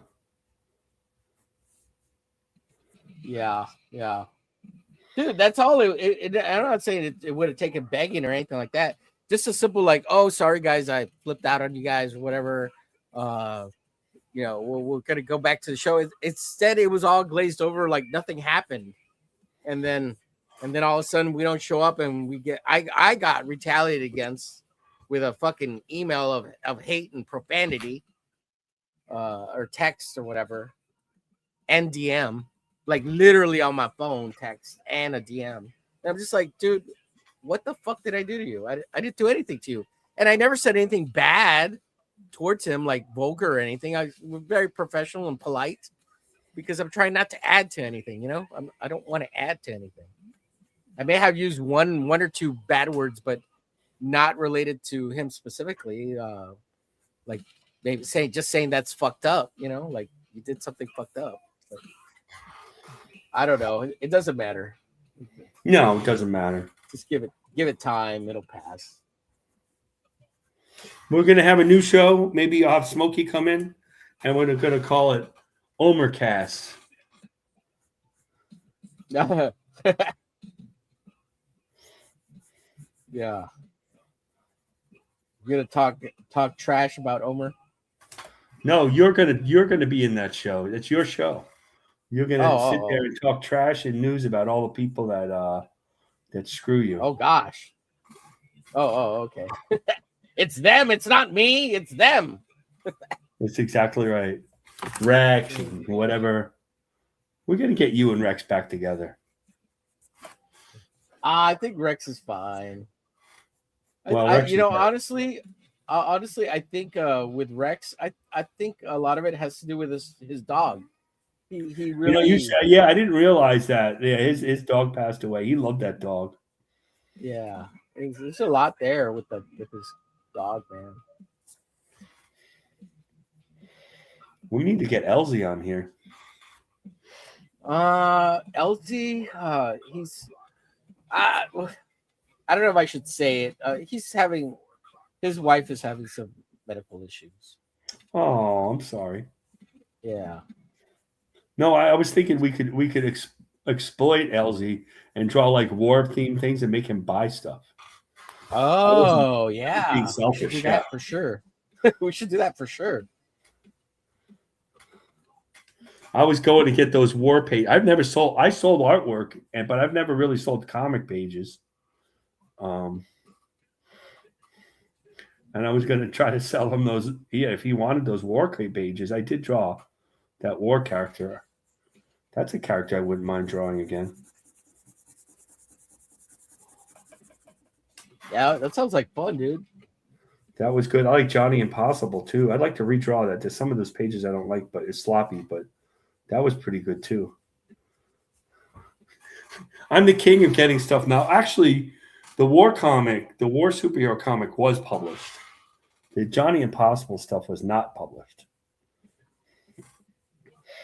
Did I tell you why that wasn't published? I don't recall at the moment. So Johnny Impossible wasn't published because the writer's girlfriend of like 12 years died of a heroin overdose, and that was the end of that. No, wasn't he coming back though? Hasn't he been online and he was going to try to? No, he's online doing comics. He's just not doing that comic. I wasn't the only guy he hired. I did half the book, and another guy who had a really did go look to him. Did the other half, the first half actually.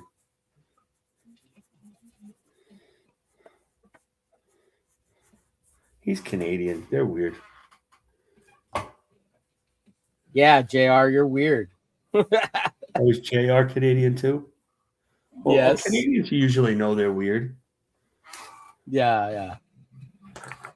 It's because all those cheese curds they eat in their poutine. I think that messes with their brain. I like those cheese curds, though. Those are cool. Smokey said the biggest problem I see with most of the streamers is that they're thin-skinned and unable to take shit. If I didn't like Marcus, I wouldn't be here. I completely agree with you, Smokey. Completely. Yeah, the longer I'm on here, the more I realize you definitely have to. And it's not just take everything with a grain of salt. It's not the big guy. It's not all the big guys either. It's the little guys that get all upset. It's all of them. Yeah. Hey, and I have no delusions.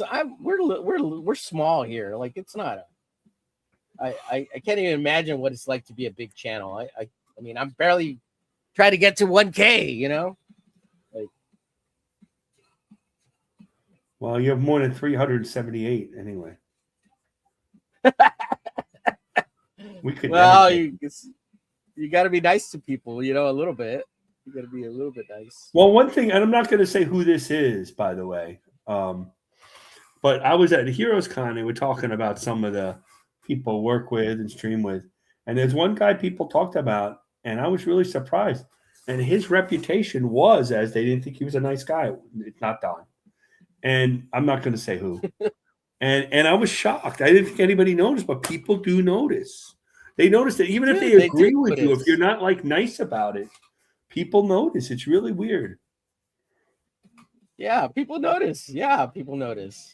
I've had people tell me things about this person we're not talking about being kind of mean. Yeah. To the point saying that they're not going to watch the show because he's mean. Yup. I've had somebody say that to me. Yup. Same thing. If we're talking about the same person. Yeah, I think we are. I think I recently even read somewhere where he even said that he might be thinking that people were mean and that maybe Omer was right.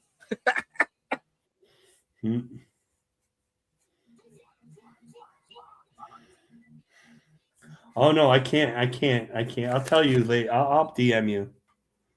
I can't say. I really can't. Oh gosh. So does old Lex Luthor does he have power? Like, do his gloves have power? Yeah, his gloves have power. He has all sorts of things. Okay, because I'm gonna give him Kirby Crackle around his. Okay, I didn't. So good. I think you could do Kirby Crackle around his thing. Yeah. I'm gonna do it around his cock. Kirby used Kirby Crackle for everything. That was the funniest thing about it. This looks kind of gay. I got to work on his face. Yeah, I'm thinking mine looks kind of gayish too. It looks kind of stupid. Well, the reason I want to use the Kirby Crackle. What's up? I bet it's unhinged, he says. I don't know. No, it's not. Oh, no, not Jason. No, not Jason. No. Stop. It's not unhinged. Smoking says, Omer, you're just a newbie. Yeah. Let's see. Women are ruining things again. Yeah. Get back in the basement where I got something to put in your mouth so you shut up. I'm just kidding. Spill it. Come on, man. Tell all the chicken shit. No, I can't. What's up, Rushbrook? Rushbrook over there kicking ass with that prophet. It's not. I don't know Rushbrook well enough to speak on that. It's not Rushbrook at all. No, I don't know him well enough. Man. Rushbrook, just get over here. Everyone, be cool. No, Rushbrook's fucking awesome. Well, I don't know. I don't think Unhinged can actually see what we're talking about.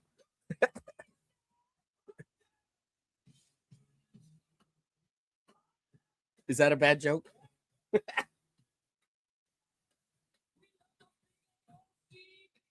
Marcus, you're muted. I don't know unless I'm muted. No, you're muted. I was muted because I was sharpening my pencil. Oh, gotcha.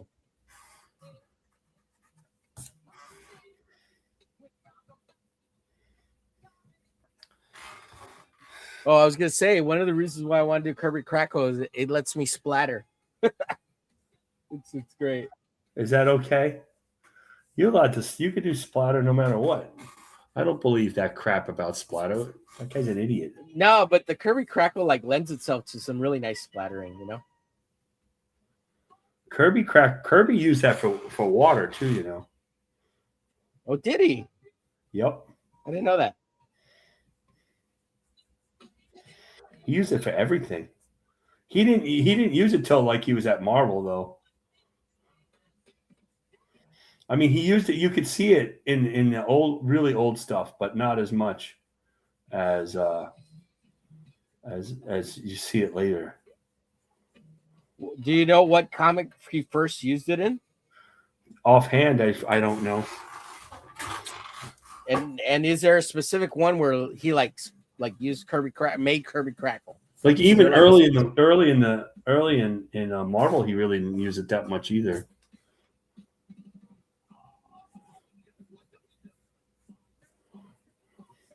Wasn't it until like the Fantastic Four when he really started using it?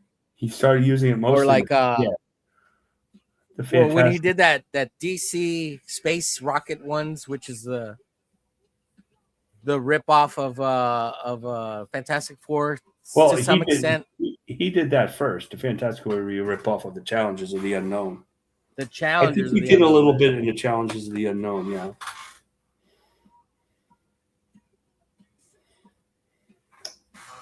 But that's a totally different story. It's not the same, right? It's nowhere near the same. Pretty much the same. It is the same. They just don't have powers. Oh, really? So Stan Lee just figured he could make it better by doing what he did to it. Challengers of the Unknown.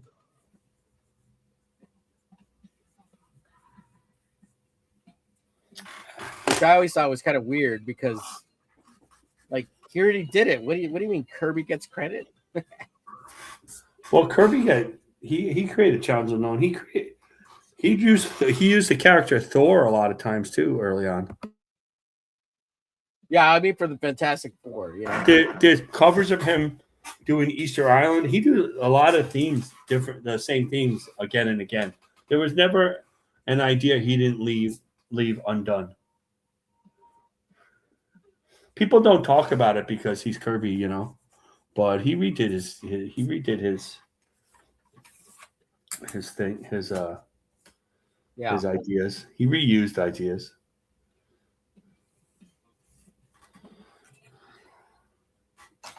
A lot. Well, I'm just trying to say it seemed like Kirby kind of took his ideas and made them better.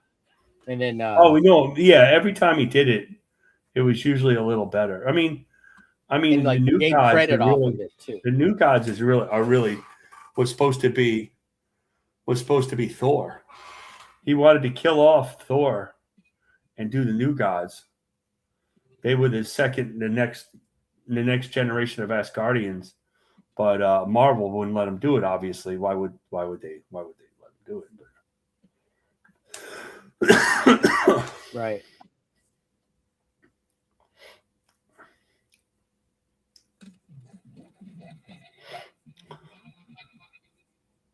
That's why he did. One of the reasons why he left DC. I think that Stan Lee gets a lot of crap and takes a lot of crap for this, for everything.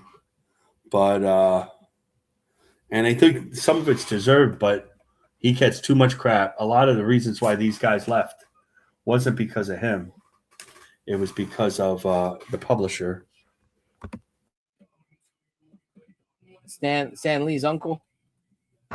The publisher and money. Stan Lee didn't have the purse strings.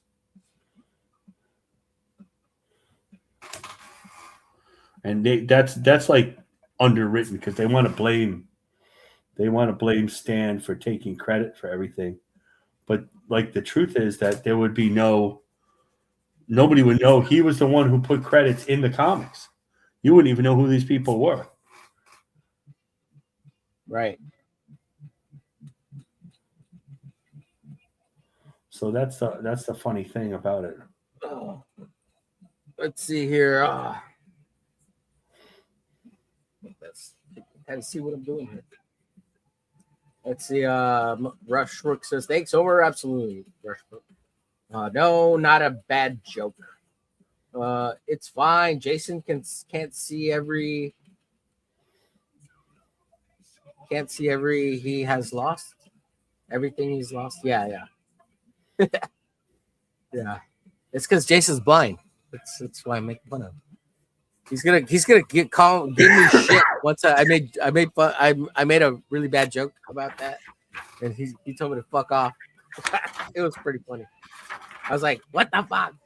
Let's see. Can anything be much worse than joking about it, guys?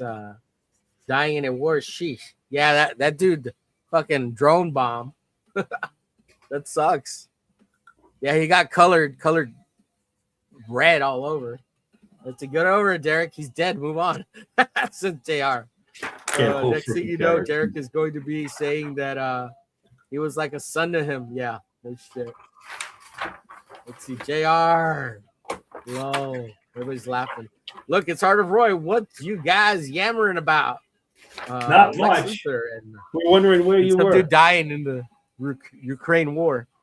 Marcus, I'm gonna grab a cup of coffee and take a leak real quick. You think you could hold down the fort? No, I'm scared. Well, so Roy, even if you go ahead, I'm just gonna answer Art Roy. We're just making fun of everybody and each other. Yeah, I'll be right back. Unfortunately, Omer chose. I gotta pee. Yeah, go ahead. I'm talking. Unfortunately, everybody, Omer chose Lex Luthor, and that's like not exciting. So we're trying to make it exciting. Making fun of. We're not just making fun of one of your dead colorists, Derek. It's like many of your dead color. All your colors seem to pass away. So there's that.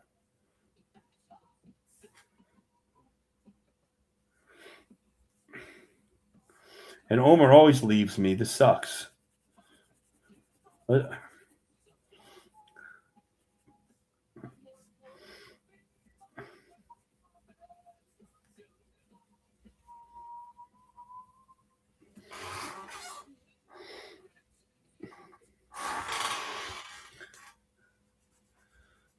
We could ask Roy, what stream was he just on watching before he came here?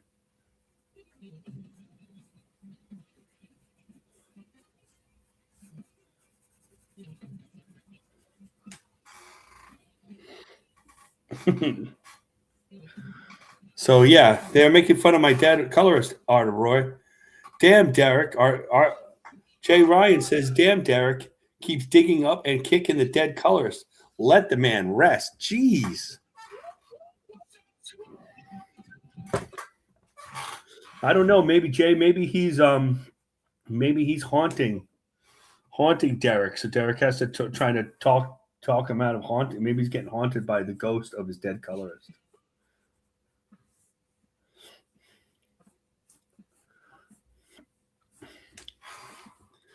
That happens. I got to mute. I don't think you guys want to hear my pencil sharpener.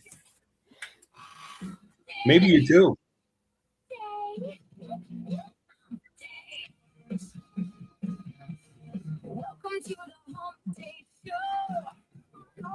Oh my God. No music. On Wednesday nights from 8 p.m. to 11 p.m. We talk about art and comics, make art and comics on the homes. Take show your love, follow and share the and more importantly, live a beautiful common joy. So Derek says, "Okay, I'll let him just be gone. I'm going to hell for laughing about it." Roy says, "I was listening to Don stream. I don't watch. I'm drawing." Well, that's good.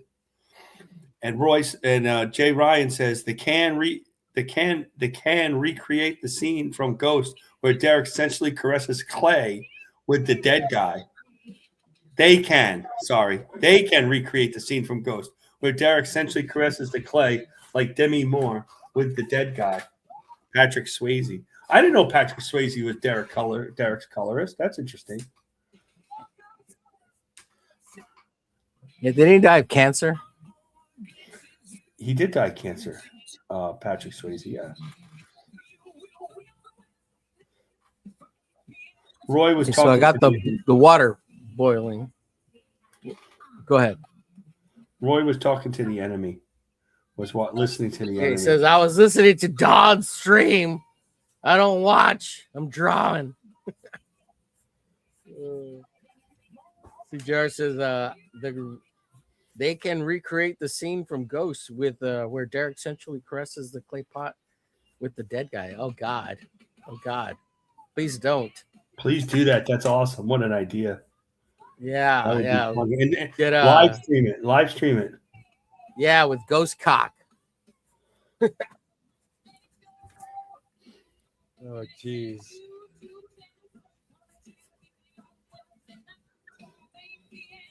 Anybody heard from Tank? I've been asking people.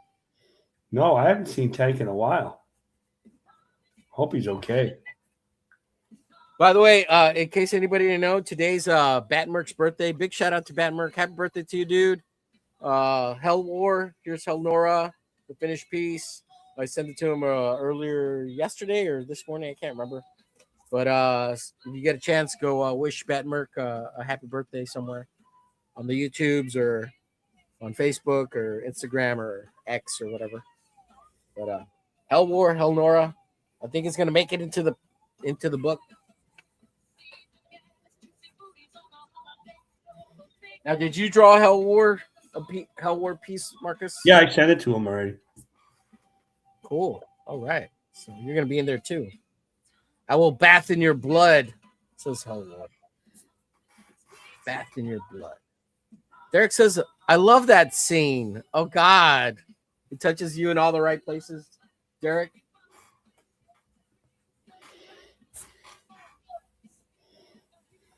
Yeah, I always wish I had a succubus come and succubus me.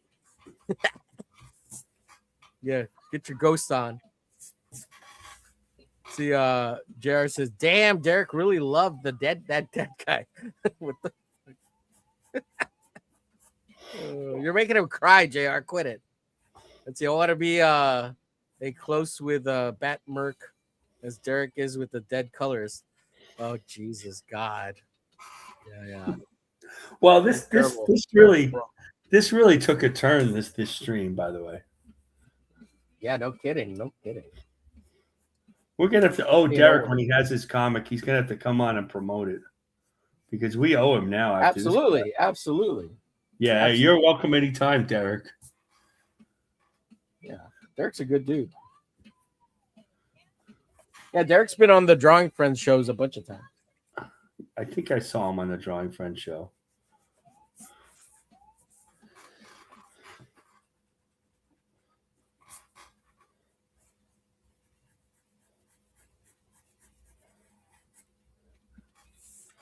That's my goal. Be more entertaining than the enemies.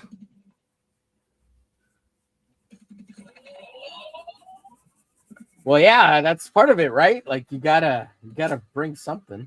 You gotta have a personality. Can't be a lump on a log. I want to be well.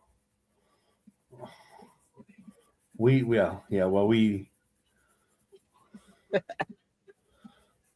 I would. We what? We what, Marcus? We what? What? No, I just remember like being on the show and like what's going on? Hey, do you want to talk? What's his face? And he'd be like, no. Dude, and then sometimes like during the interviews, he would just shut down and stop asking questions. And the rest of us would have to pick it up. Just like, yeah, that's how Duck Bacon got created. Yeah, because he started asking. He would, especially if it was an artist that he liked, that would be the end of the show. It was like the Duck Bacon show, and nobody got a chance. And I'd be like, I was trying to set Don up a bunch of times to talk, and he wouldn't take it. Yep. Well, that's all right. He'll learn. I'm sure everything's going just fine. Or won't. Well, I'm sure everything's going just fine. Hey, one day we'll look back on this and he'll have 100,000 subscribers, Marcus. Yeah, I think so. We'll still be at like, you'll be at 30 subs and I'll be at still under 1,000. Oh shit! By the way, if you haven't subscribed to Marcus's YouTube channel, please do. Yeah, it's pretty boring, so you won't get any drama. So. Arter Roy says, "Let it go, guys." Well, we try, and then people ask us every week, and it brings it back up. Roy, it's not. We don't start the show thinking about it, but somebody asks every week, "How come you're not on the other show?" And then we have to answer it. And then we start talking about it. So it's less and less every week. So we apologize for that. Yeah. There'll come a day when we won't speak of it ever again. Well, I think if I wasn't in his DM group, I think we would speak about it less. I'm surprised he hasn't kicked you yet. I don't. Yeah, and I'm not that active in there. But I do like some things, because there are people like I'll post stuff that have nothing to do with anything, and I'll give it an emoji or something,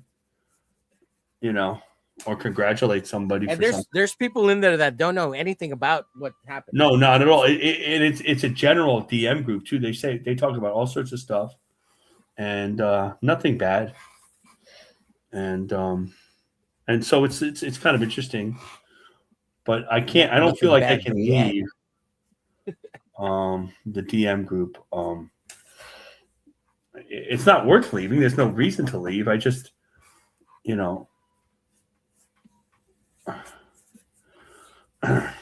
I wouldn't be in it if it was my choice, but I don't feel like I can leave. I think that'll cause drama. I don't need that. So I just stay there.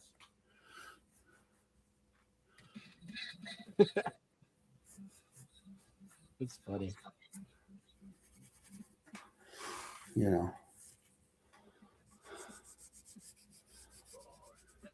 Jay Ryan says, just say no comment and add a mystery to it. I have been saying that. Creative differences. Yeah, penis envy.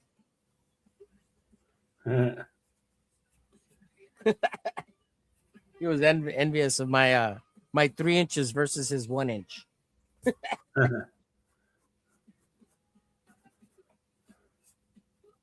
Jay Ryan said he left all DM groups. Yeah, but sometimes like if you're part of this show, the links in the DM group and all. I mean, you can make arrangements now, and it's a quiet DM group. We don't really have a that active DM group for that type of thing. Yeah, there's everybody just promotes their channels and their shows. That's about it. Over here, anyway. In fact, none of them deal with any type of rumor or anything like that in these groups at all. I think,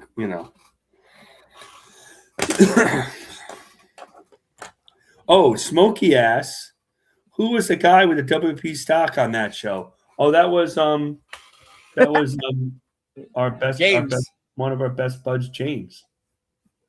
He doesn't have it. He sold his WB stock, by the way. And he's got he's got a hot Asian. He's got a hot Asian Japanese girlfriend now, so he ain't got time for us. Yeah, us peons. And this is that's what he tells us that too, which is really funny. Yeah, that was really funny that he said, "Oh, I can't. You want to come on the show every once in a while?" No, I'm busy with my hot Asian girlfriend. That's exactly what he said too. That's so funny. Yeah. And we don't know that if he's telling the truth because he's James.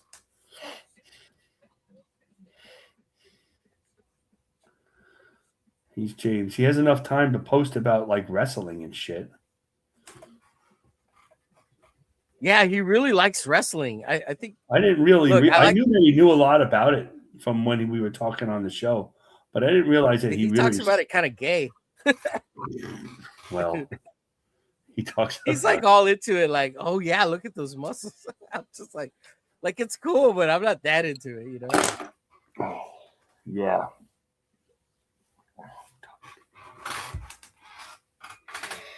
Yeah, I know. I was like, wow, and he seems to prefer the wrestling. Doesn't prefer like the old WCW stuff, and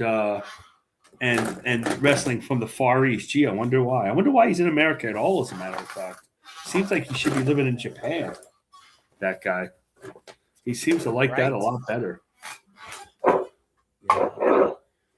Real quick, Arteroy says a long time ago, a guy I knew was afraid to answer his door because he was late on bills back in the 90s. I told him, it's your house. You don't have to answer the door. Yeah, put a fence up so they can't even come up to the door. Yeah, that's or true. Put a sign on the door. Don't knock on my door. No soliciting. Yeah.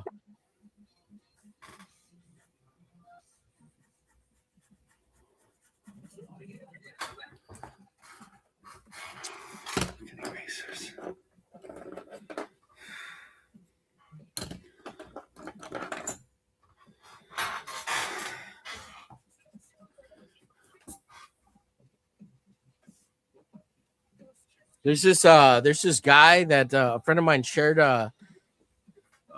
like his I think it was his Instagram reel, and he's like a big David Finch fan, and he has a David Finch wall, and he's gotten David Finch to draw every DC villain for Batman, and he just needs one more. It looked pretty cool. It's that wall's got to be worth a couple of grand. Maybe even like, I don't know, maybe 50 to 100 grand. Wow. Finch was at Heroes Con. I didn't talk to him, but he was there. He was pretty busy. Next time, you should say next time, hey, I'm Marcus. I got a YouTube channel. Want to come hang out? I got 35 subs. Yeah, right.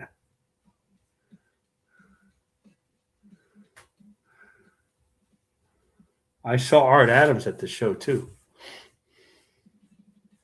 and he does have a. He does have a. You could ask a. He does have a what? He does have a clock. They always say he has a clock. He only spends so much time on the commissions. Now, so if you ever go up to Finch, tell him maybe I can help you out with your YouTube channel, Finch, or you're having trouble with your YouTube channel. He's almost at like 1 billion subs. I think last. I wonder how he got so many. He really got the subs fast, man. He. I think he's at 700,000 subs right now, or 750, something like that. Last I checked, he was doing a giveaway for hitting us 700,000. Wow, that's cool. Did you ever read his book? That book he has, Skin Breakers? No. I'll get it someday. I heard it sucks. I hear it's boring. Yeah, that's what I've heard too. Like the art's cool, but like it's a boring comic. Doesn't Kirkman write it? It shouldn't be boring. He's pretty good. People like Kirkman, although I think Kirkman went woke, but yeah, I don't think Kirkman cares anymore. He's like, fuck it, I'm Robert Kirkman. Like I created The Walking Dead and Invincible. Yeah, I know.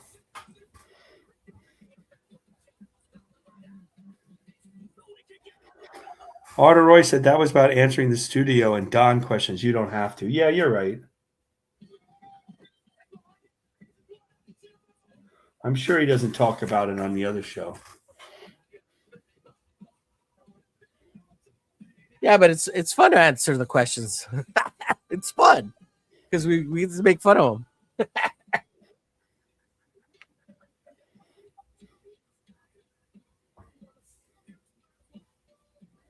I mean, in the end, it doesn't matter at all. But some people are really curious. Bancroft didn't know what the hell was happening.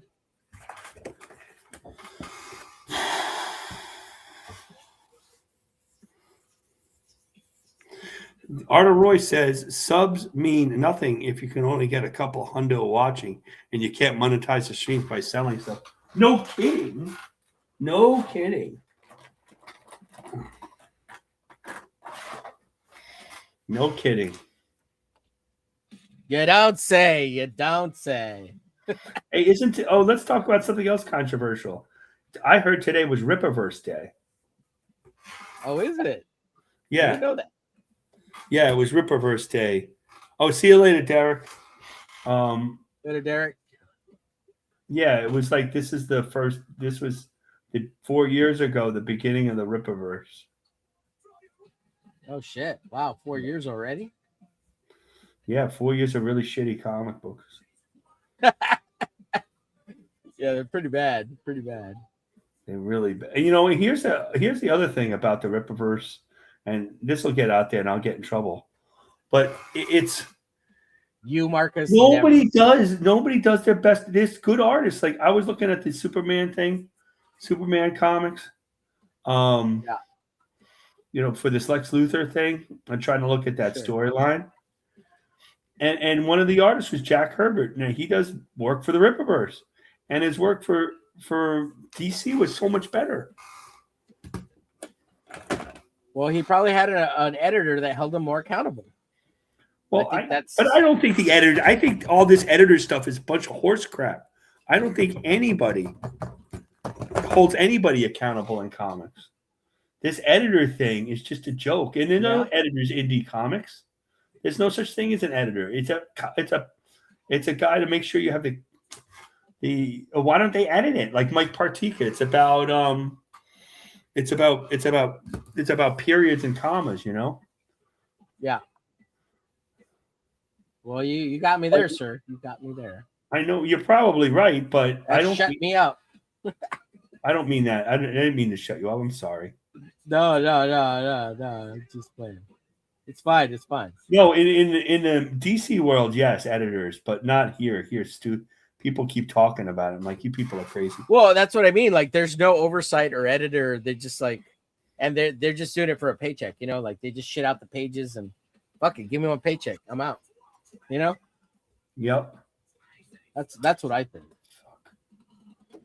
Probably, yeah, I think so too. But when you're doing stuff for DC or Marvel, you want to put your best foot forward, right? Because you want more work. So you don't have to go do Rippaverse stuff. Right? Exactly. You're right about that. Yeah.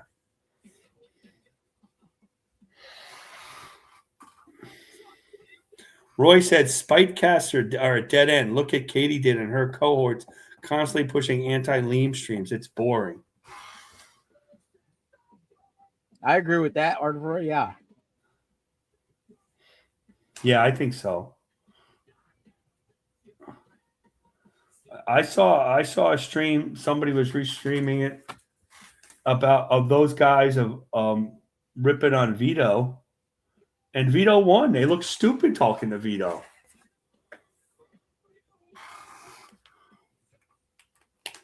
They're just as bad in another way, you know. Vito's a good talker, man. Well, well, he knows how to. Yeah, I agree. He knows how to bullshit really well. Yeah, he's good at it.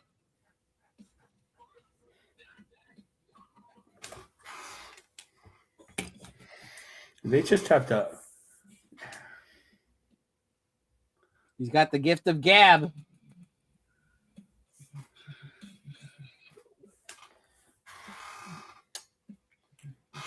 This looks terrible.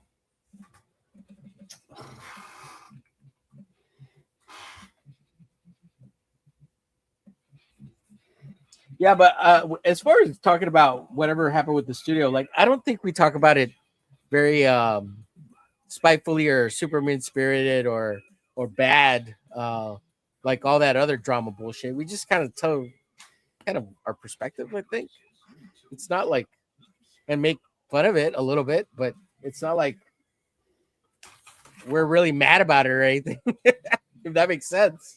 Does that make sense? What I'm trying to say? It kind of makes sense, yeah.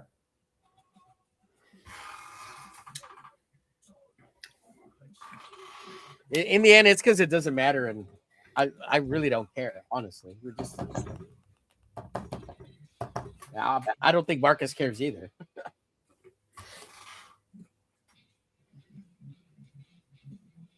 Oh shit! Smokey I gotta go get some coffee.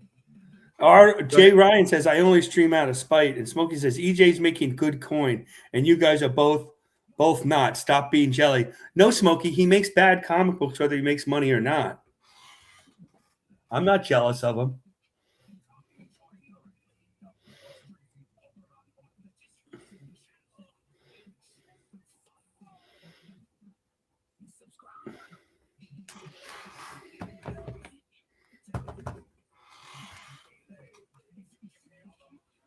We don't talk about him that much anyway. That's just an opinion. If people like them, it's fine. I don't think they're good. There's a lot of comics I don't think are any good that people like.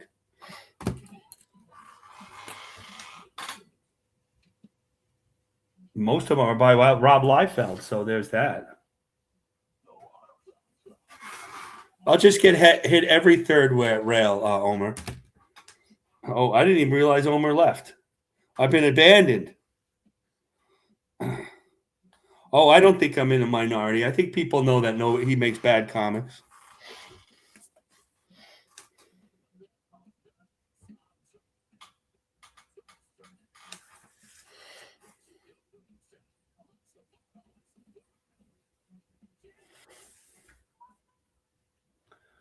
Omer left me alone, so you got to keep saying controversial things so that I can say controversial things back.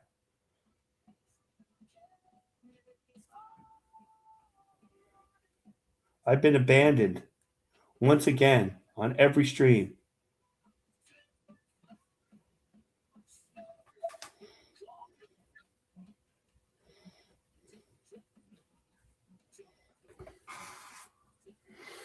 Oh, I thought he got coffee already, Carrie.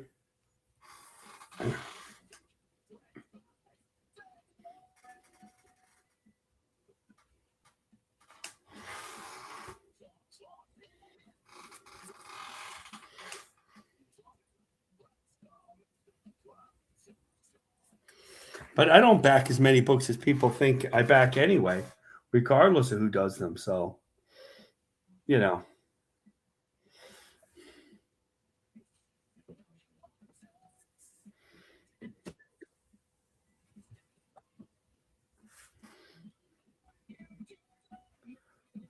Sorry, I'm back. Got the coffee. I thought you already got your coffee. Nah, I was letting the water boil. Oh, Carrie let me know that, yeah.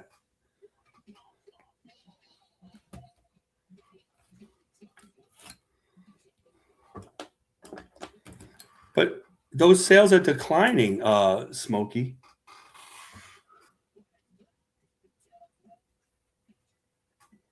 But if he's doing okay, that's fine too. I just don't like his comics. I don't care.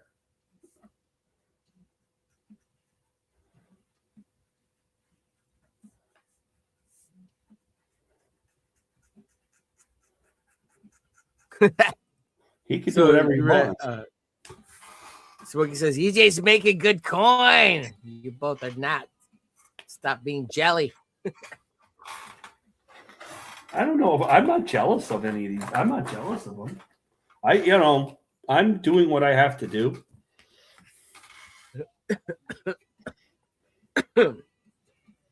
I'm jealous that he's a black man living a better life than me as a little brown boy. You're brown. You should be mad. It could be you, Omer. You're just as brown as he could is. be me. Oh shit. Well, apparently no, Marcus, because my ass is as white as any white man. Is that true? I didn't know that. I haven't seen your ass, so there's that. It's true. I don't really want to see your ass, so there's that too. I'll send you a picture. Okay. See, I heard a boot. Welcome to the show, Mr. Rumor. What's going on, guys? Hey, Matt, how you doing? What's up, buddy? Good. I was on. I didn't realize you guys were streaming tonight, so I ended up on Don's with Scribe. We know where you were. Yeah, but Scribe's a good dude. We're gonna try to have Scribe on soon. But yeah, I'm just working on this piece now. And we know you're a traitor. On Don's. We don't care. We were just talking about. No, just kidding. Talking about trying not to make him content because we're bad about that. You know. Yeah. Yeah, we're not telling people to go over there and subscribe to him. No. But if you want to, you could Don. subscribe. Yeah, there's enough subscribers for everybody. Yeah. Go subscribe to Don. If you like people shitting on you. No, I'm just kidding. So what's up? What's new? What's going on? Not drawing much. Lex Luthor. We're drawing Luthor. I'll show you what I've been drawing. Yeah. If you want. Hold on. Let me do this. Yeah, I'm not drawing a penis. This is not a penis head. This is it's a dickhead. I like it. Okay. It's a dickhead. So everyone call it. We try to stay with the chat. So I'll read the chat after. Let me turn off my light. Oh, that Luthor. Okay. So it's the lame-o Luthor suit from the 70s, but I put a cape on him because I was going to draw something different, but I don't draw a neat cape, so now he has a cape. Because I looked at all the armor that makes him look cool and I said, I can't draw that. I'm not drawing that in 3 hours. Yeah, the mech suits and stuff. Yeah, the armored mech suits are great. If you created it yourself, you can draw it. If you didn't, that's difficult. You know. Yeah. And I feel like I'd be compelled to draw him like in a business suit with Mercy. I was going to do that, and I was going to do 3 of them, 3 girls. That's exactly that was my exact thinking, and I chickened out of that too. So, oh man. So Arthur Royce says Ripper created a nice multi-level marketing business that he now has converted to a Ponzi scheme. And then Smokey says, so is everyone else. Graham barely made 75. Art tried some cancel grift, and Dan ain't done shit. Well, I thought 75 was pretty good for Graham, actually, because I thought it was going to get less. For which book? Yeah, that was over on Fun My Comic, right? For Chanu. Yeah, I mean, I had the same conversation on the other stream. I feel like the Fantastics will probably, I think, be Graham's best selling book. If I'm being honest, I feel like a lot of his stuff is super niche. Well, Graham doesn't usually have a other than Joe Frankenstein, which sell 100,000 on 3 books. Yeah, but he's usually over 100,000. He's not 150 or 200,000. He usually does what he wants to do, not necessarily have a straight IP like what he's starting now. Yep. It's it yeah, wasn't going to be a Graham verse like it's ended up to be. Yeah, he fills in like a lot of his books are stuff that you don't really see anymore. That I think he's Alien a lot of nostalgia. Yeah. They're really good books, but they're not like the straight IP books, you know. I mean, I've bought every single one of his books, man. I like them. They're good reads. Art obviously is great, but yeah, I agree. It's just like from a marketing standpoint, I'm like, yeah. Sometimes that's a hard sell. But he's using his ability of being Graham Nolan to do what he wants to do, you know. Oh yeah. Yeah. But his age, that's what it is for him. For everybody, you know, for others it's different.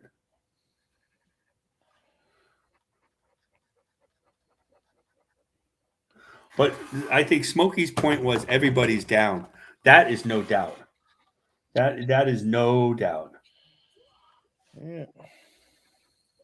And the reason why everybody's down, part of it is because the grift is over. You know, the political grift is over, and the COVID money is not around. Yeah, I think a lot of people came in, grifted the shit out of the space, and then now we're at a point where a lot of people just don't want to back stuff. Well, the other thing is that, and this is the other thing is about the whole thing is you'll go and you say, well, crowdfunding is down. And then somebody will say, no, Kickstarter is really doing better than ever. That's because more and more people are crowdfunding. There's more choices to spend your money than ever before. especially for the smaller guys, because that's who you're going to be compared to, right? Yeah, I also still feel like, at least for me, because I still back a ton of books. Everyone's like releasing so freaking close to each other, man. It's like every week, It was like, yep, that's a problem. It was like Dan Lawless and Aaron LaPresse, the Greybeards book launched, and then Graham Nolan had not one but two launches. So he had like Chinu. It was like John, then Shane and Chinu, then that was all jammed together. And it's like every week, and sometimes 2 books in a week from people that I like backing. But it's like, for me, I want to, these days I have to get not just 1 copy. I usually have to get 2 because my one I want to read, and plus my younger brother goes through my stuff and treats it really badly.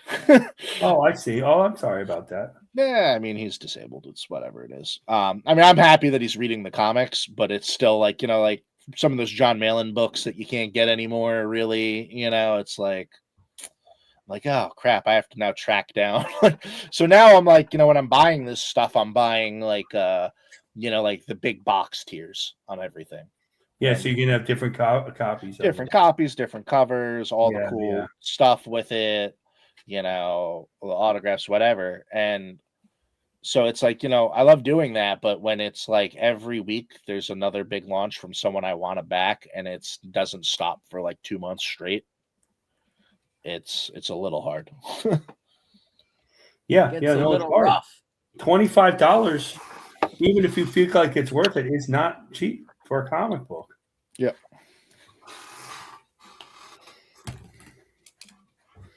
No matter who it is, it doesn't matter if it's an anti guy, a pro guy, even $10 with $10 shipping, and this is nobody's fault. The shipping is killing you. Well, that comic's not bad for $10, but the comic's really $20, isn't it? Mm. That's one of the problems. Shipping is a big problem. Yeah, I mean, it's definitely killed people. Didn't one of the fulfillment services just go down?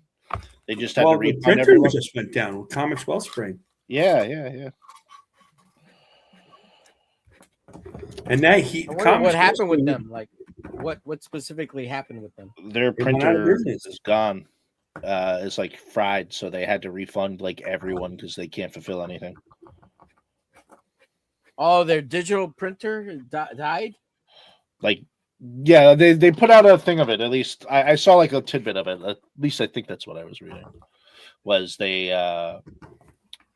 said something like they can't print anything or anything anymore, so that they have to refund everyone and won't be fulfilling. That sucks. Yeah. That's what sucks about those digital printers. The other thing is that the little guys all use Comics Wellspring. Yeah. Here it is. Mushbrook in the chat says, I use Comics Wellspring. Holy shit. Yeah, honestly, people might actually want to start looking into Mike Wheeler's thing because he just got a full printer and everything and built up a fulfillment center.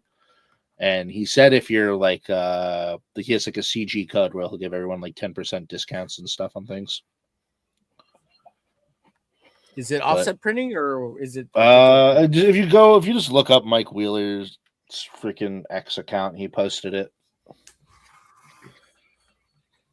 I was looking at that today. I'm like, that's an interesting post. And then I saw, oh, wow, the Wellspring thing. And I'm like, now I see. And it makes sense because I know. Mindy, right? Mindy Wheeler said, thank God we just got out of that. I'm like, no kidding. And like the guy I work with, John's Longbox uses Comics Wellspring. Yep. I don't know. I guess they'll figure something out, but. Yeah, I think the smoothest bet might be the Wheelers at this point.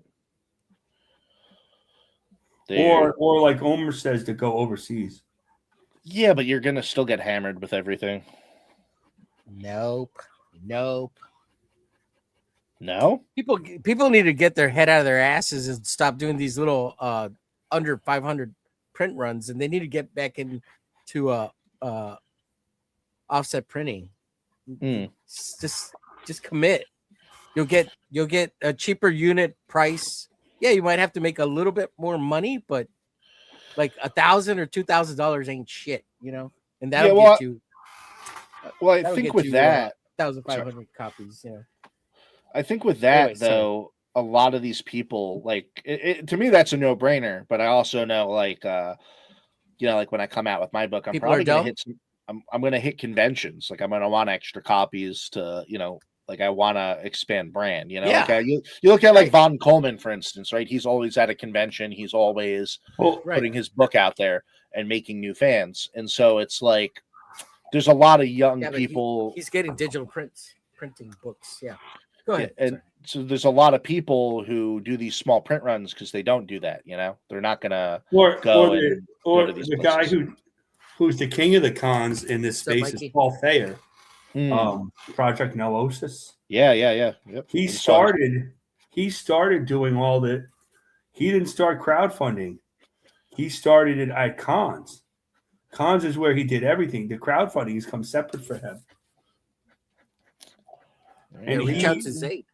He humps himself at cons all the time. In fact, what Vaughn does is almost exactly what Paul does.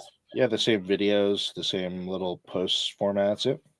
But again, it's like, you know, getting a larger print run makes a lot of sense for that. You know, if I'm looking at this as a career venture, you know, where I'm going to really hit the ground running and really try to push every, you know, concept. But there's a lot of people where, you know, just that campaign is the end of it. You know, that's their finish line.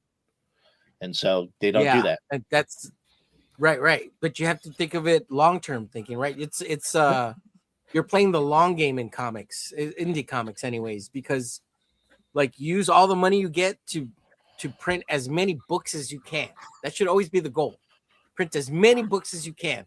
So don't think about making money because you're going to make money when you sell all the books. So the job never ends because you always got to be selling, always be closing, always putting more of your books or your characters, your creations in people's hands because you're trying to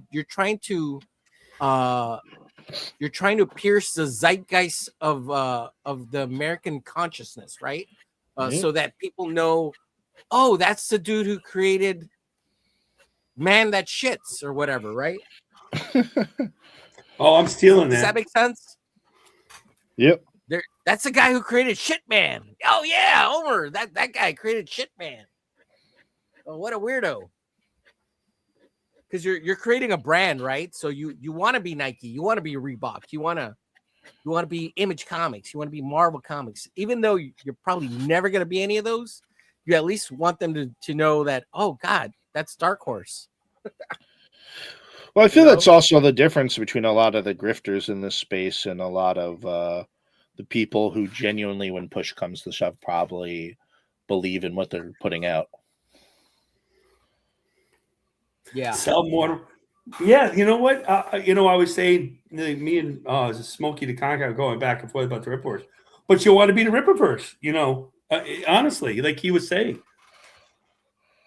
Well, I wouldn't make a lot of the decisions he made, but in terms of but people know, you know what I mean, like in that type of selling stuff, you like to at least start out with that like that. Well, I think the biggest, well, again, he also kind of hit that grift situation where you know, he's flip-flopped on what he stands for, what he is you know, brand is about. You know, he's gone from, you know, we're going to win, fight the leftists to now pretty much trying to break into that market and that sphere. But I feel like, you know, if you're going to jump into this space, you're going to put a book out, you really got to stand behind what you're putting out. You got to believe it and you got to fight for it. You can't be afraid to not, you know, to go to conventions and put your book alongside the others and, you know, fight for your customer to get them to purchase it. Right. Like even like Eric goes to cons and, you know, he does stuff, but his cons that he goes to are picked and they're picked for like optics. But, you know, in general, it's like, look, you're in an area, there's local conventions all the time. Go to them, go table at some, go get some books, go get some fans, go get people to sign up. You know, go those are the best ones. If you can find the cheap local ones to get a table at, like $25 tables, $100, $150 max, those are the greatest cons to go to because people buy books comics usually at those or you do what Vaughn does. He splits with somebody. Yeah, he splits with like honorable. Oh yeah, Bats. that's good. With Bats Yeah, and that's good. and he split with somebody else today. I think this weekend. So you're gonna jump over to Mix'em, Rushbrook? Oh. Yeah, Rushbrook uses Comics Wellspring. He's shitting bricks. He's like, oh god, that sucks. I love What about like Critical Blast and stuff? The Critical Blast is a good idea. Yeah, I don't think he prints books. He just does fulfillment, doesn't he? No. Oh, okay. I didn't know the extent because I know. No, like, I think he might find books. printers for you. Yeah, he might. I know Klippa's book, the Super Killers, like everything he was saying was through Critical Blast, like they were doing. No, I think he does. He did. What was that? Southern Nights, that old 80s black and white. Yeah, but I think he's printing through comic. Mix'em. He just prints through Mix'em. I don't. He's not. Yeah, I think he uses Mix'em. But you know what I mean? Like he's not printing them himself. Yeah. He just does the legwork for you. Let's see. I don't think I have a choice now. Comics Wellspring gave me a really good discount. Dude, reach out to Saboteur Comics, bro. Yeah, he'll get you even better than you can imagine. You'll spend whatever you spent and get 2 to 3 times as much. But there's no rush stuff unless, like, if you need rush stuff, I guess you'll go local or within the U.S. But yeah, if you got like months, lead time, a month or two, reach out to Saboteur.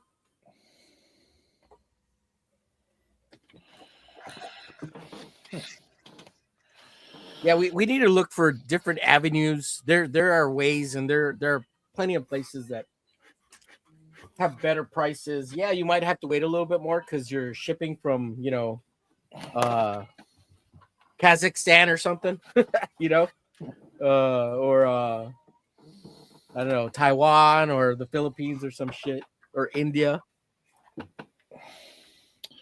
Yeah, India can do everything for cheap, costs nothing. I was talking to a guy about the printer prices over in India versus here, and he was like, it costs them like a fifth of a cost for a printer out there to purchase and build it than it does for anything out here. Yeah.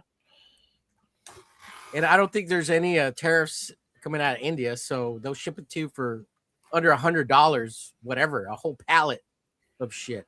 It might take a month or two to get here, but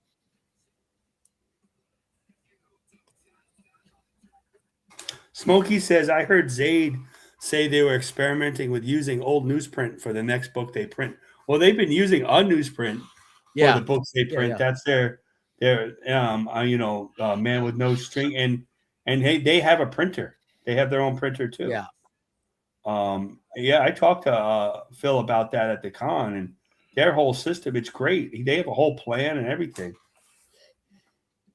about it. And yes, the comics will smell. And this is the one comic, like, he is going to try to put it out more, like, how, like, too many times a year.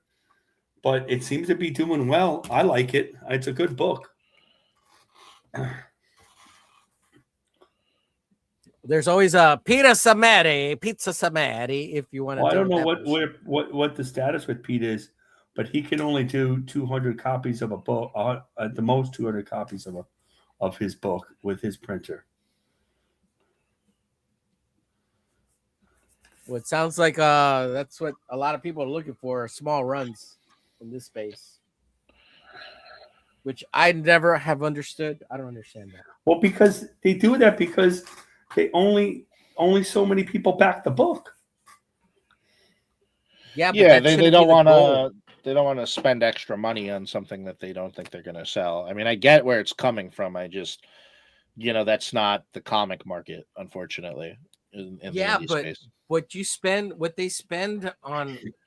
spend to get those 100 or 200 books, if you go print it somewhere else, you get 3 to 5 times the amount of books for the same price. No, That's what I That's what I I don't get what you're understand. Why don't saying. these people think this way? Like, yeah. Because they don't know. Okay. You know, they don't, you know, Yeah, new they to don't it. know, right? They Ignorance. don't have the information. Yeah. Okay, so you understand what I'm saying. You really get it. Yeah. Finally, someone who really gets it. No, he gets it. I understood that. I'm going to get some more coffee myself. Do you mind? Anybody? Not at all. I'm going to get up and I'm going to not have pants on though. Sweet. Oh, buddy. So it's that blinding white ass. Yeah, I'm genuinely surprised my hands have lasted this long tonight. What are you working on, Matt? You want to share? Yeah, give me like a minute. I just want to get this blackout part done. Sure. See, Rushbrook says you never want a huge backstock. Chances are, if it don't sell, it'll sit and rot. Yeah, but that's what I'm trying to say is that you should never stop selling. Like, you always have to be pushing, because, like, if you're sitting on it, I mean, people are gonna want your stuff, but it's just a matter of finding them. I don't know. Maybe I'm too driven that way, I guess, on the business side. I don't know. And plus, I'd love to have back stock. And look, if it costs you the same amount, you could give away a fifth of it or more, half of it, and still make money. And just give them away. Give them away. Yeah, a lot of people. Go ahead. No, that's my bad. I thought you were done. I'm sorry, man. A lot of people, I don't think, are prepped for that. I think they, they go, they're like, I make a comic, and they're like, they don't have the space to put it all. They don't have a space to set it all up, to hold it, to store it safely, that kind of stuff. Which, to me is a misfire. I mean, on one hand, I don't want people to give up on their dream if, it is their dream and they're not grifting. But on the other hand, again, like I look at it like, okay, this is a really, it's a long-term investment. It's something, if you're serious about it, you got to look at everything you need to make it succeed. And a big part of that is, if you have the money, get a website, do what Shane does, get people over there, have a storefront, have an ability to keep sending stuff out. 2, get to conventions, keep building people who have no fucking clue you exist, that aren't on whatever online space you're a part of. Right. But a lot of people don't think about that. They're, the just building and making the book is so overwhelming that by the time they, get it printed, they're like, they think they're done, but it's just not the case. JR says, think about all the copies you can give away to reviewers who will hate you and your book. Absolutely. But here's another thing that you could think about is if you could get it printed for the same amount and get, 3 to 5 times as many copies, what if you sent a second copy free to all the people who actually backed you and said, give this away to a friend, or here's an extra copy for you? Like, you will create so much grace and fan loyalty that they'll be like, man, this guy's fucking awesome, like, and it doesn't cost you anything more. Like, that's what I don't get. Like, people aren't thinking about this after the fact, the marketing, the selling, and the giving away. And even if, like, it doesn't cost you anything extra if you just do it right. And I'm not saying you're not gonna make any money on the campaign unless you're making over $50,000 or whatever, even 20,000, so, like, you're not doing this for money. Not yet anyways. All right, here I can show it. I was working on my hand's starting to twitch. Yeah, no rush. I wasn't trying to rush it, dude. Yeah, no. Let me read this comic. Yeah. Go ahead. No, dude. It's that looks awesome, dude. It's Harry Atomo. Yeah, I'm bad at drawing mechs, but yeah, dude, that looks great. We're drawing it on Don's stream. Yeah, we'll get there. Yeah, thank you. Looks good. Very cool. Atomo. Let's see. Rushbrook says, let's say if the product comic item is not good or poor quality, and I know it's a matter of opinion. If you have a huge stock and it doesn't sell, it will sit and not move. I know what you're saying.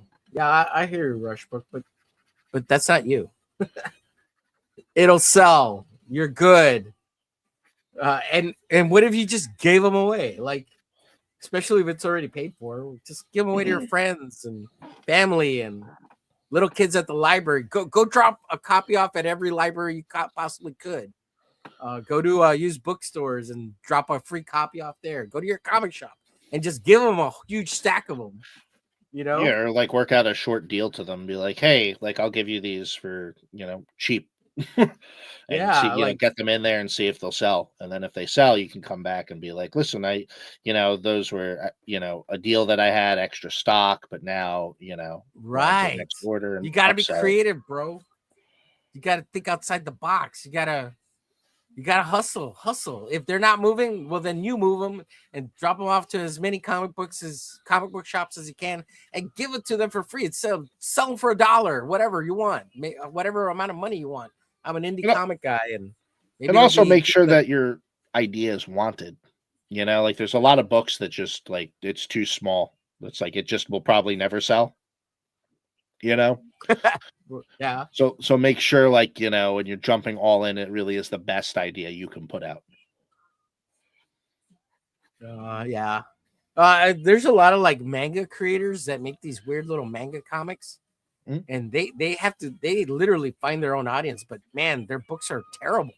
Yep. Like locally, there's back when I used to do cons 10 years ago, there'd be like these people who make these little mangas, and I'm like, what is this crap? It's terrible. Nothing happens for like 50 pages. All they do is talk about their feelings. It was weird. But they had fans. They had their own little fans and stuff. Let's see. Jared says, why is Mushbrook hating on your plans, Lo? I don't know. It's because he's like, I don't want to be stuck with all these books.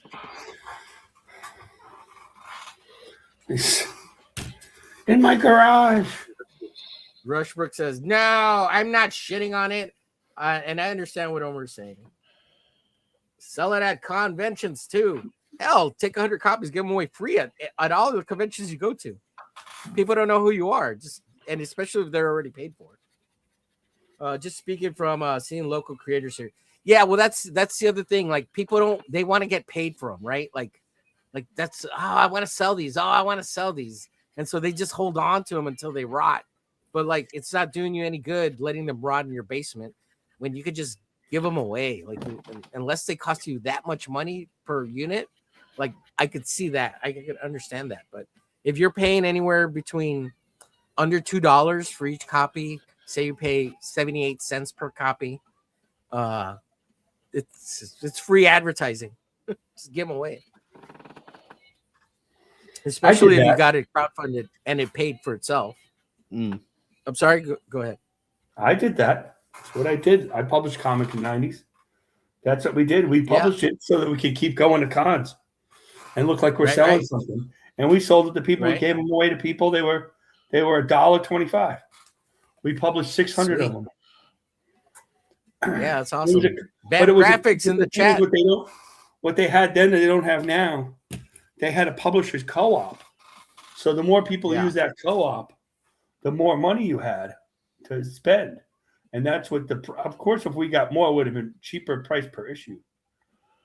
But we weren't in a position to do that. But it was like real publishing. Now we self-published. We did not put it in Diamond. You could sell. I tried to do that too. There's no, this is all self-publishing, except with the crowdfund, you're asking somebody else to pay for it. Right. But here's another idea, Marcus. Who's to stop all of us in the chat that are creators and even on YouTube here to get together and do a co-op and go in and on offset printing? Nothing. We could do it. We could do it if we wanted to. Bamf Graphics says, Marcus, duty cuss. Good to see you, Bamf. And Smokey says, that book kept a lot of folks warm back then. Exactly. Even if you give it away, they use it for fucking bird lining or fucking heating up their house. There you go. You did something good in the world. Jay Ryan says, trust.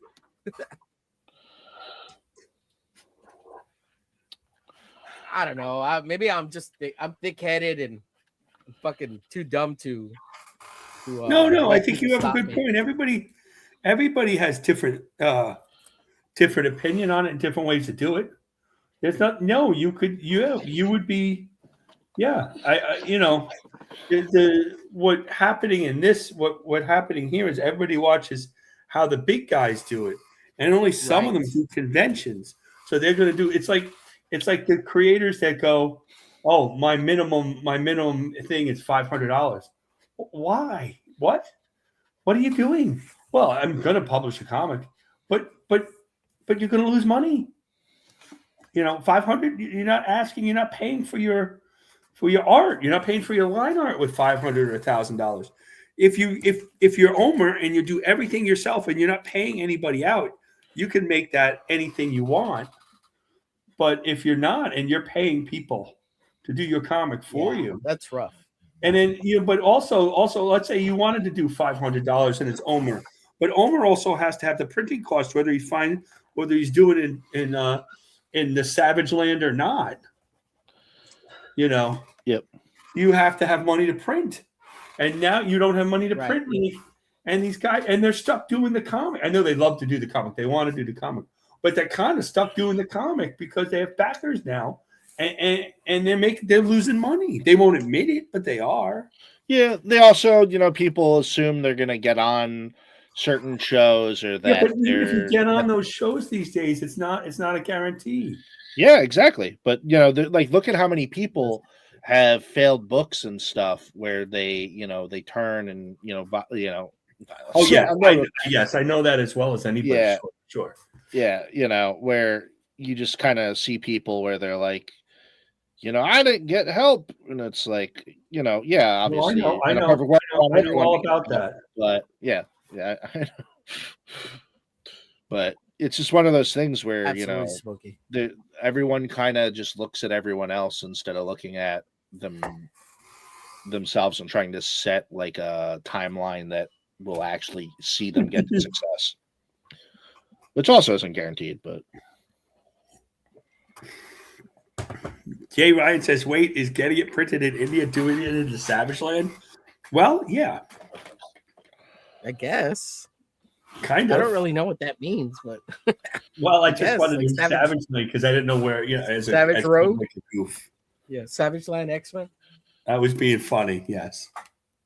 Here's the other thing. Like, there's nothing to stop somebody to just go get a job at McDonald's for a month or two, save all your fucking money, and print your own shit. Yeah. Well, that's how they used to have. It's not to hard. do it, right? You only need $1,000 or $2,000 to print shit, guys. So there's magical. There's a quote I really like from The Rock. God fucking help me, but he has this quote and it's really fucking accurate. Where he goes, "If you want something, you'll find a way, and if you don't, you'll find an excuse." And there's a lot of people who eventually find it easier to make excuses, and sometimes they're warranted. But there's a lot of times where there's just due diligence that hasn't been done, and people, yeah, then after the fact, fucking solve the problem. Yeah. Pull your pants up and fucking stop crying. Especially in this space now, with how many people have such late books, I'm like, bro, you really can go get that job or the job you have, and just keep putting money in. Oh shit, you can't finish paying your artist, save up for a month or two, give him a nice chunk of change. Well, to get here's the thing about late books, and you're right, is that everybody's got one. Yep. It isn't just this one. It isn't certain people that get killed for late books. They're all late. You don't even think about like how many people have late books. Only a few people don't. Yep. It's amazing. Yeah, it's pretty crazy. Like these little guys. Oh, I'm late, and they're late. We were just talking about one earlier. Rex is late. Yeah, Rex. And you were joking around about it, and he didn't take that too serious because he's sensitive to it. It's not that what your joke wasn't that big a deal. You're talking Inglorious Rex? Yeah. No, when he got the surgery and shit. Yeah, that really. Not Inglorious Rex. This guy, his name is Rex. His name is Rex. And he has a book, Devil Flyer, and it's been around. It's a couple of years. Kerry says it's 2 years late. I don't know. I didn't back it. And he's a little smaller creator that we've all streamed with, and Omer streamed with an awful lot. Yeah, he used to have a show on every day till his computer went ballistic. Now we know why Glorious Rex is late, because he's really honest. He got injured. Yeah, he injured his arm. Yeah, that's that. Legitimate. You know, it's hard. It's hard when you injure your penis. I mean, his arm. Testicular portion. His inglorious sex. That's my parody comic coming soon.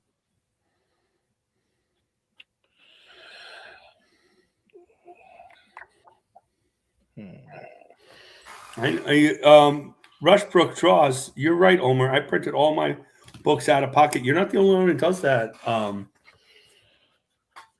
Rushbrook, don't feel bad. A lot of people do that. Yeah, they don't admit it, and they say, "Well, this is a good campaign," but I mean, they kind of have to at some point. You know, it's like I'm old now, so like I came in here to learn how to do this, and I learned that I don't know if I want to do it. Yeah, you know, that's the thing. I want to do the comic part, but the crowdfunding part, right? Smokey says, but sometimes duct tape can't fix stupid. Yeah. And Rushwork, I bet there's a lot of satisfaction knowing that you did it on your own accord. And Rushwork is really beautiful looking comics too, guys, by the way. Yeah, he's got great stuff. I saw them in person. Yeah, everybody go check out Rushwork. Rushwork, you got a website people can find you on for your comics? I think you do, right? Drop it in the chat. I'll pin it. And Rushbrook is welcome to come and draw with us if he wants. Just like Matt came in. Yeah. Smokey, anybody in the chat, if they want to come and talk in person, I'm going to say this, I don't care if Omer appreciates it or not. They all can come on, including Smokey. Absolutely. Yeah, no, I have no problems. It's always good. It's always good.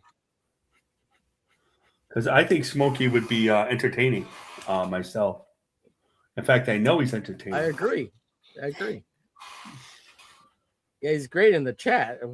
Definitely would translate. And then he's another one of these guys like you, Omer. You could say stuff to him and he won't get insulted at all. I mean, you can go back and forth and have a whole lot of fun.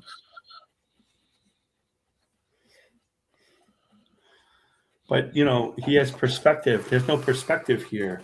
Nobody has perspective. Matt has perspective. He's in business. He's in this business of putting on cons and dealing with these people. I mean, I've also, I've been in the entertainment shit. Right, exactly. College, so it's exactly. And so you like what you say is important, I think. And whether it's on here or Katie did or Don's show, it's important. Yeah, got to pull back from Katie did a little bit. The drama. Dude, no, I mean, dude, she's a great promoter. I'll be back on at some point, but she's such a good promoter, but it's like all this crazy shit. How does she do that? I've been watching her show from the beginning. I remember when she came in here. Yeah. And how does she, and then people have different opinions about her. Yeah. And how did she get into drama like on a constant basis? No, she likes it. She likes the, it's she's a clip channel. So I don't like it. I tell you, I've been involved with it from some reasons, for different reasons, a couple different people. And nothing big. I don't like it. It drives me. I get upset. Yeah, well, but I mean, I get where it is on her end. What the quote? The Rock, Dwayne Johnson. Yeah.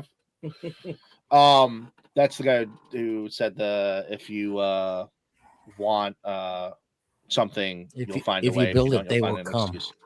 But yeah, so like, I get it. She has a clip channel, so it's going to be controversial. She gets and generates her views on one hand through the comic promotion, but the other side is she's kind of like the news network of Comicsgate. So I think she realized when big drama happens, she gets more views and more clicks. And so, then she shows it, and then, obviously she has an opinion, and then because she has an opinion, other people have an opinion back. But everyone's nuts in this space. So, no one's, freaking. Yeah. I talked to a guy. I talked to Nick Axe a lot, and he says, and I could encourage him to come on more, but he thinks he has nothing to say. But his mere presence and his style of artwork, just having him on the show is a big deal, but he doesn't really realize it. And I'm like, but he says, why is everybody crazy? This is something he says almost all the time. Why is everybody crazy? Yeah, I don't. And we're still trying to figure that out. It's not just here. It's all of internet. The internet might be a net negative. So this might be too nerdy, right? Not from a business standpoint, but I noticed it, like stuff like that back when I worked at like the game store years ago. And even when I'd go to Mythicos and do the painting, you listen to people playing games and stuff.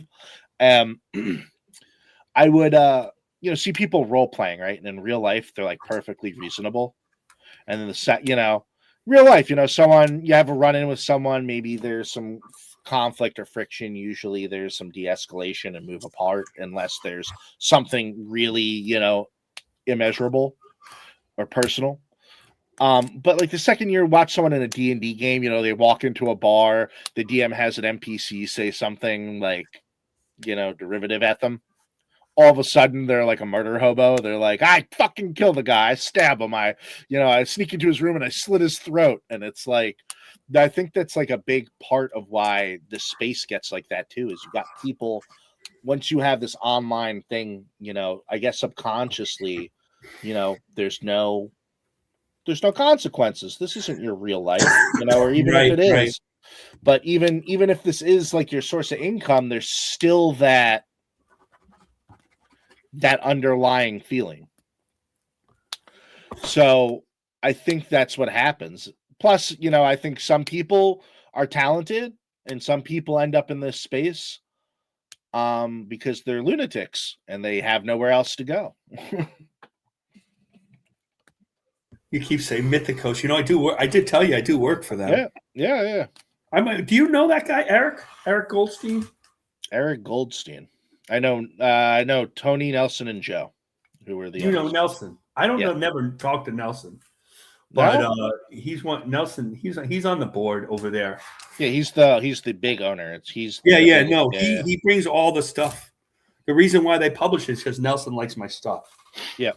But I don't know Nelson. I'll say Nelson because Eric did. Eric's one of his marketers. Yeah. Do you know why Mythicos exists?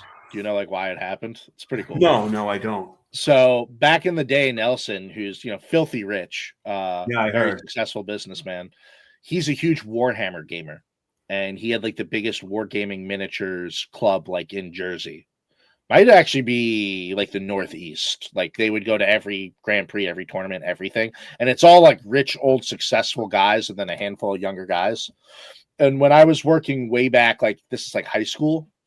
Like when I was finishing up with high school, I was working at Dark Tower Games. And they went to this other game store called Time Warp. And they literally, the place was like a shithole. Like it had a ton of stuff, but there was nowhere to game. There was nowhere to actually make use of all the product that the place sold and that they bought. So they ended up coming to Dark Tower, got to Dark Tower, were like the place that had a lot of gaming stuff. And then Dark Tower in the time was in some debt due to some past owners who were no longer a part of the place. And they ended up going, well, hey, like what if we invested and bailed you out? And then like Nelson had Joe, who's his accountant, he's also on the board, take a look at everything. And he's like, wow, we're better making a new company, ending this debt where it is, chapter 11, this thing, whatever. And then we can move forward. And so it became Mighty Titans instead of Dark Tower. They moved locations. Right. And then they became part owners. So it was like Tony, Nelson, and Joe were owners. And then the old owners, Joe and Josh, were owners. And then they found out there was like some book cooking on Josh's part. And they had a huge lawsuit. And so effectively Tony Nelson and Joe kept the name, Right. and no, sorry, the product, and then Josh kept the name. Josh sold it, and they moved locations again, and then it became Mythicos.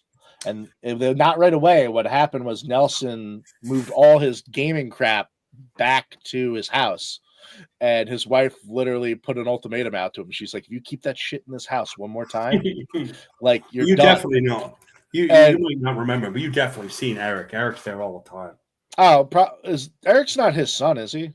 Because I know. No, Eric. He's a couple years, like 60 through 63, older than me. He's in good shape. He has a heavy Brooklyn accent, Jewish guy. Oh, almost certainly. Wears glasses. Usually has a Fu Manchu. Yes, yeah, I know who you're talking about. He has a nickname though. God, I would not know his nickname, but he's he's still one of my best friends. Yeah. But yeah, so he pretty much went to his wife and he's like, "Well, can I open a game store? Then I'll move all my shit out of my house." Yeah, right. That's right. There you go. And so he made Mythicos. It was like his dream forever. He got like the coolest place. He built, brought all his 3D printers in. He made his own war game with Mythic Americas. Right. The gaming tables there are better than anywhere. You get a membership, and with the membership, you get discounted rates and free drinks. And because his biggest problem is gamers are smelly and they treat the place like shit, and then they treat it like a clubhouse and don't purchase stuff. But if you're paying a monthly thing, he can then provide you services. You get value, you get access to the airbrushes, you get, really good rates on all that stuff. But also, you're not just hanging around anymore. You have an investment to make use of that membership. And yeah, the place is incredible. He moved again, actually, because he got bigger than the place he had. And he actually moved. He was down the road from me, and then he moved one town over. But yeah, man, they're good. Yeah, people. if you ever see him, tell Eric you know me. He'll have a fit. He won't believe it.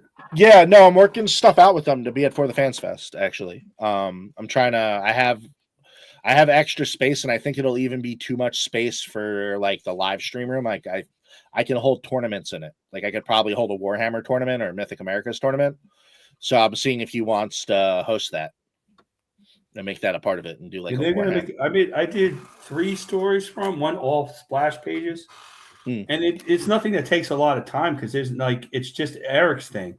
Yeah, and they're gonna make a graphic novel out of it and everything. I have nothing to do if you see it and it's lettered really badly. I have nothing to do with the lettering. I just send them the originals. As a matter of fact, it's really weird, like old days. Yeah, well, Nelson will he knows what he wants, and he'll just get a bunch of people. Well, it's his stuff, I don't. That's fine. And it's taken all, and a lot of the figures, like Taklo particularly, is taken, and the monsters are all taken off of the figures. I get pictures of all the figures, and then I draw them. Yep. In these in different various things. Some of the stuff I do make up. I made up. I don't know if these became figures, but the 2 characters that are the way, you read his website and everything. And the 2 characters is 2 teenage kind of godlike God characters. I created those and stuff. Yeah. It's weird. It's weird though. I think, yeah. If you're into gaming, you're in Jersey, I imagine that you're going to go to that gaming shop. Yeah, man. It was down the road for me. He expanded it too. But then the guy, at least the last I heard, the guy who was running all his tournament stuff, I think his name was Kenny. He opened, so they made what was called Mythicos Nord, and it was down in Mawa, which is to people who have no idea what the fuck that means. It's an hour away from this one. I know where Mawa. I have an idea what things are up close to upstate New York border, and he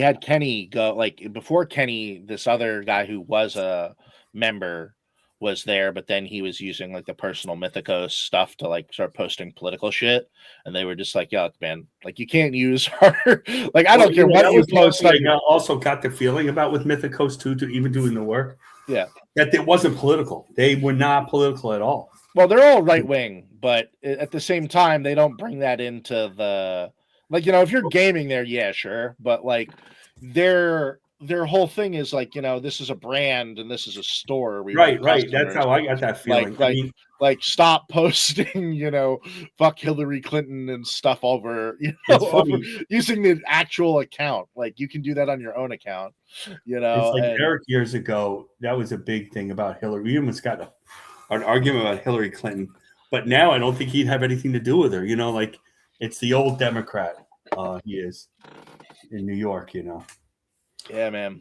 But they ousted him. They put Kenny in there, and that place was doing really well. They were building their live stream channel up.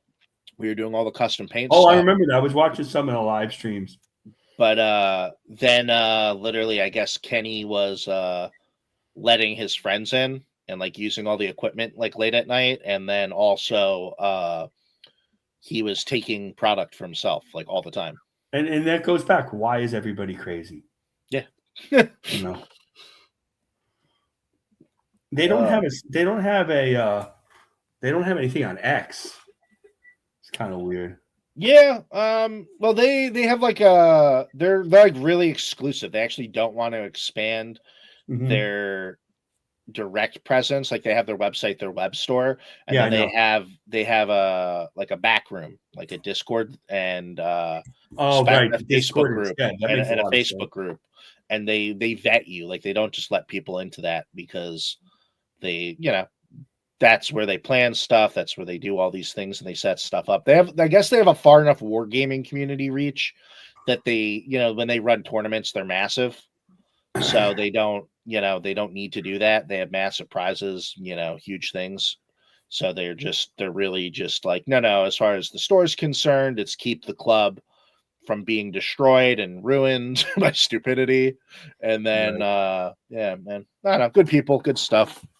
If anybody wants to see the stuff I do for them, it is on their website. You can go to their website, Mythicos Games, and see it.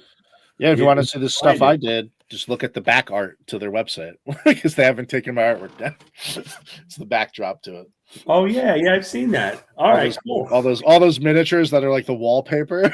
Yes. Yeah, are you kidding? I look at those for reference sometimes. Yeah, they're all mine, and they're all. I never knew that. When he was, he had the idea like right before COVID and even during it to do like a pro paint team, and so I did that, and I was like speed painting like demo displays for like any game or any demo thing they wanted to do. He'd like bust a bunch of boxes of stuff, put them together. I'd paint them all up. Like in a day I could paint like 90 to 120 models to better than tabletop ready. And then he was like, we need stuff for the website. And I just like I pulled like all this stuff from all my collections, all these things, but I went to all of like the big name gamers there and I was like, hey, I'll paint your stuff for free. Give me one showcase model. So, and he like all that. I've seen all that. Yeah, he put them on that, but then he was charging too much for the pro paint services because it would be my price plus like an additional 20%, and I'm like, that's insane because no one's gonna pick that over just any pro painter online. Like, why would they pay 20% extra? Plus over competitive prices. Wow. So that never happened, but I was like, I don't care. He can use it. I don't give a shit. Well, Matt, that makes for a really small world, doesn't it? Yeah, man. We live nowhere near each other.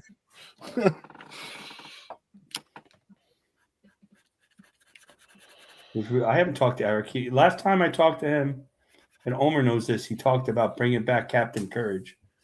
And that's who I would stream. By the way, that's the guy I would do my crowdfund with because it's his characters too. And I don't want to do it by myself. And he always did kind of like the business thing. I was so much busy drawing, as you know how long that takes. Yeah. He's the writer. And we pitched. The Captain Courage was just the one. That wasn't the one that's the one I liked, Yeah. But in not that he didn't like it, but he had all sorts of other ideas that weren't so IPE. And we pitched so many ideas that have been done by Kirkman and Todd McFarlane. Before we had those ideas. The guy with a suit drains his life. Yep, we had that idea years before. Yeah, Todd keep. It's like that's such a funny thing with Spawn, man. I'm joking around a little bit, obviously, but that's just the way things go. We were doing zombie comics way before zombie comics came in. Yeah, that's how it was. Yeah. Todd's all right. He's a businessman more than an artist. That's all. Yeah. I mean, that's I think a lot of them were started out that way. That's just how it ended up. Well, I think you look at Jim Lee, you look at Todd McFarlane, and what's his name? Oh my God, Rob Liefeld? No. Mark Silvestri. No, none of the big ones. Who's the like not as big as the other ones that like fell off quickly? Jim Valentino? Eric Larson? Yeah, no, Valentino. They like near the end of their all the Marvel stuff and everything. A lot of those guys like they're fighting with Marvel over the business stuff. They're fighting over commissions, over money, over paybacks, kickbacks, all that crap. And I think they realized that like that was kind of why Image took off. It's also I think why Image failed at first because they had great ideas and then they didn't implement. Yeah. Well, it was like Rob Liefeld got kicked out because he just kept pumping out weird ass idea after weird ass idea and making it like very bare. But like they all looked cool. He was also stealing everybody's artists. Yeah. Like they would also use about $1 million worth of funds. Yep. From the shared. Did he? Account. Yeah, I don't know anything about him. Yeah. But that was like the type of stuff that was, I think like what went down with them between them and why, I think they survived was you had, Todd with the toys and even Mark Silvestri pivoting away from Cyberforce to Witchblade and Darkness and stuff like that when he could. And, Jim Lee with Wildcats and Wildstorm and eventually, getting bought back into DC Comics. And be like just fast tracking himself to executive status. Well, he's not an executive, but he's an executive, right? Yeah. But I mean, that's like kind of the dream, right? Is you have the title and the pay and the protection, but none of the like real responsibility. And you don't have to do any more work, right? Except when you want. And also, Jim Lee's biggest dream, he wanted to be like in charge of Marvel. He wanted to be Stan Lee of Marvel. Yep. And he's always said that. I mean, but he got to do that basically at DC. So. Yeah, I just don't think he cared about DC as much. He never do the DC characters as well as he do the Marvel characters. And that includes like even the Captain America and all that stuff. He just never was as good. I mean, they're good. They're great. But it's not quite the same. It's still a Marvel artist to me. Yeah, it's because he loved Marvel comics. Yeah, but a lot of these guys that we hang out with or we talk to, in the like they were all Marvel fans. Graham, Shane, Aaron, all Ethan. They're all Marvel fans first. They all ended up at DC. Some of them key people at DC. Yeah, I always felt Marvel had the better characters in terms of potential and cool factor. The real world element to it. And then DC cared about their characters more and their history more. Like Marvel kind of everything just keeps getting thrown out the window. And like I feel like DC, like even like as far back as the late 90s. I mean, again, now it's there's people who are directly trying to sabotage and break characters that people like, but DC always felt like an uphill battle. It's like they had these characters that were legendary but not cool. Like they weren't considered cool. Right, that's true. That's really true. You know, Marvel, it was like, you know, X-Men, you have a bunch of fucking whores fighting each other, sleeping with each other, dealing with all these crazy deep issues that everyone can deal with. So like, you know, it was just edgy and cool, and, you know, they're fighting and they're dealing with topical issues, and they're touching on everyone having to belong to something which everyone can relate to, and they look fucking awesome. Like every iteration of their characters just got cooler and cooler looking. You know, and then DC, on the other hand, would have a character like Green Lantern, which is awesome, but you know, it's like a struggle to make it be that way. You know, it really. Well, the key to Marvel is it all starts with Spider-Man, right? Yep. Because he's the first character that was a teenage character, but a kid character, but wasn't a sidekick. Yep. And so kids really like from back then, and then the Fantastic Four wasn't just like the Avengers are the Avengers. That's the Justice League. But the Fantastic Four was a family, and they acted like that right away. Mm-hmm. And so people could, and so they just kept doing it. And the ultimate was like kind of the X-Men, like you're saying now.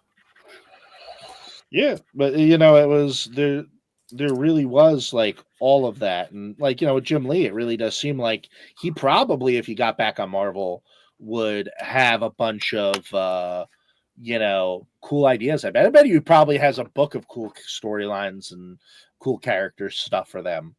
But you know, if with DC, it always seemed like he would draw stuff cool, but he would like, it just seemed to me like he was always just kind of like, who is this? Why do I care? Yeah, I don't know what. Yeah. Who's the character? Well, when Didio was there, you didn't even know what he did. Yep. Because you knew that Didio was really doing the publishing of it. Mm-hmm.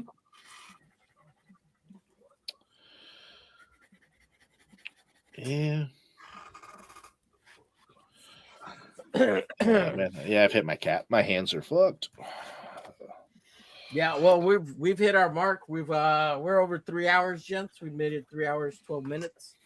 Bamf says gamers discount on deodorant. And we got Dale. Everybody was asking about you earlier, Dale. Says Claremont wrote a soap opera. Yep. Yes. You had everybody bang everybody. That was the thing, man. That's what they were doing. They were whooping ass, looking cool, having dynamic as fuck fight scenes, and then they were all like sleeping around and affairing with each other. And he was the one who created the girl boss. He's the one that Claremont created the girl boss. Created the girl boss? Is that what you said? Yep, that's what I said. Oh yeah, Vaughn Coleman had a fit when I said that. Really? What? Here you go for Dale. Here you go, Dale. Yeah, he was the one who made the girls all the leaders of the Pack, Storm, leaders of the X-Men. Oh yeah. Told everybody to F off. Took pride in writing women, even though he was a member of the Cleveland in the house. Cleveland or Dale. Dale says, "Dang it!" Dang it, Dale. I had to share it because it's funny. I'm sorry. Great. It's cute. It makes you very endearing, Dale. I think. Let's see. I'm not Cleveland Brown. No, you're Dale A. Fuck that. Ooh, that picture's Dale A, bro. That's not Cleveland Brown. That's Dale A, bro. Loretta. That's I'm not a Cleveland White either. Oh shit. Oh fucking hell. Let's see. What could we add to that Dale Family Guy? We should do, you know, that meme with the guy, with the black guy sitting on the end of the bed and his dick is about as long as his thigh. That's what we should do. About that. What are you talking about? You never saw that picture? What? That famous meme of the black guy? They use him like at a pool and all sorts of shit. I don't think so. You've seen it. Everybody's seen it. Yeah, it's one of the early memes of the internet, really.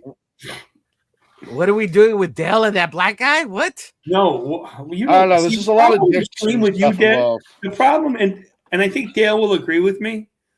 The problem with it is that, Omer, you don't listen to anybody else on the stream, so we have to repeat ourselves.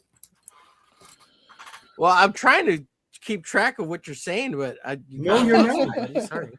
There's an old meme where there's this heavy set black guy who sits there, and the joke is his arm, his dick is about as big as your arm, and he's sitting there. And they used to use him all the time. They don't use him as much anymore. And that's what we could add to Dale's. I haven't seen that. I'll have to find it. And add that to Dell's artwork there. Like one of his arms is a big penis. Yeah. Yes. Okay. Yeah. Okay. Yeah, that'll do. Could we put like Del A on his t-shirt and then like what's the name of his comic? Oh God. On the cap, we could put his comic book publishing company on the cap. That'd be cool. Dale says that stop looking at naked men, Marcus. I'm just looking out for Omer, you know. How I was thinking the same thing, Dale, when you said that. I was like, holy shit, Marcus He's is just at a big penis black enthusiast. cocks. Yeah. Nothing like loving a wiener. I thought it was on the Ballers or something. Oh God, no, that was the midget's fucking worm. His fucking sandworm and shit. Remember the Ballers? Yeah. Where that fucking, what was the name of that little guy? I can't remember. Anyways, yeah, we need this one to have like it say Del A on the t-shirt, and then on the cap it has his publishing company. Let's see, where's Dale's? Dale, if we make a t-shirt of that, we'll give you the proceeds. Yes, Dale is hung like a horse. Yeah, what if we put like the-installation.com on the shirt? That'd be cool. Yeah, ballers, baby. Anyways, maybe Carrie could work on that. This is as late as I stay up. I'm getting old. Let's see. Speaking of ballers, I saw Mange Davis in a movie trailer. Did you now? What movie was that? Joe Dirt? Joe Dirt, yeah. Joe Dirt, yeah, right?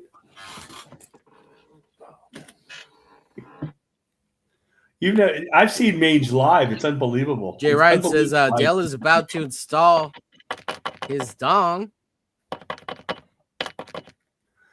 It's unbelievable to watch Mange turning to Mange, by the way. You've seen okay, you want to see my finish? I guess this is finished. I dented.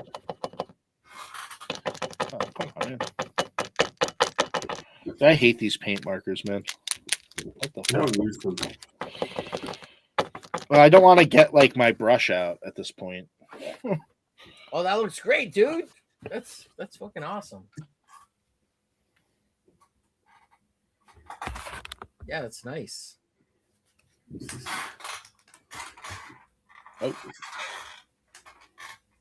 Wait, hold on. Put it behind it. Yeah. Oh, that's better. Yeah. Yeah, it looks good.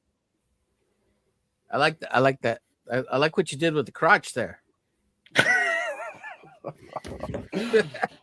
Well, it's gargantuan, sir. He's Lex Luthor. Jeez. Yeah, keep his test marker. Not Lex Luthor, it's Sex Luthor. God damn it. Yeah, here's what I got done so far. I don't know. I don't know. I don't think I did very well today, but trying. I'll post it tomorrow. Where we're at. Matt, you want to share anything before we go? This is about where I got to. Oh, cool! Wow, that's nice. You're braver than I am.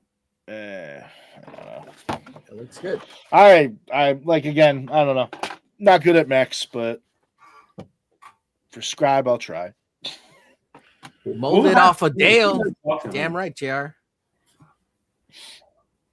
All right, gents, we're going to get out of here. Thanks, everybody, for watching. We'll see you later. Let's bring this back on. Bye.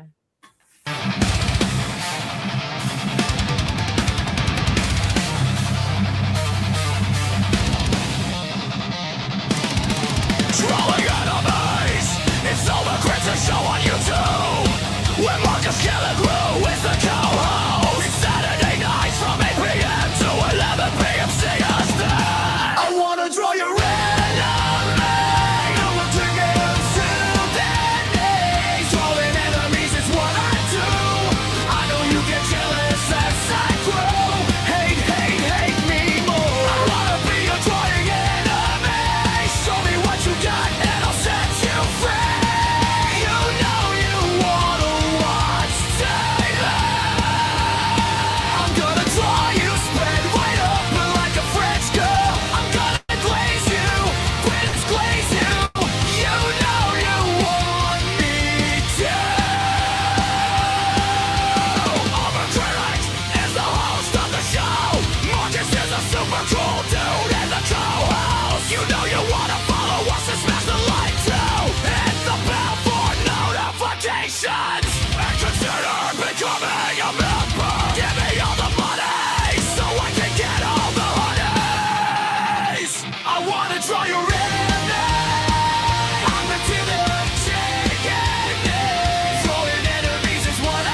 want Chinese food? Oh, we got our food here. It's cold outside.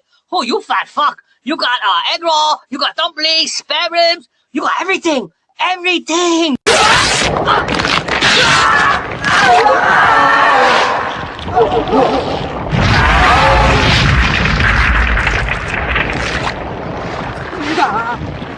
Skip it.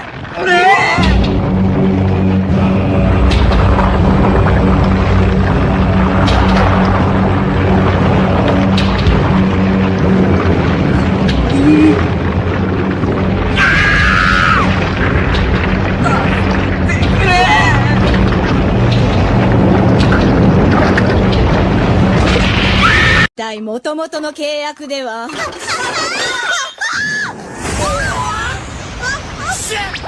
いやハイアングルからのミスト金ちゃんこの変態野郎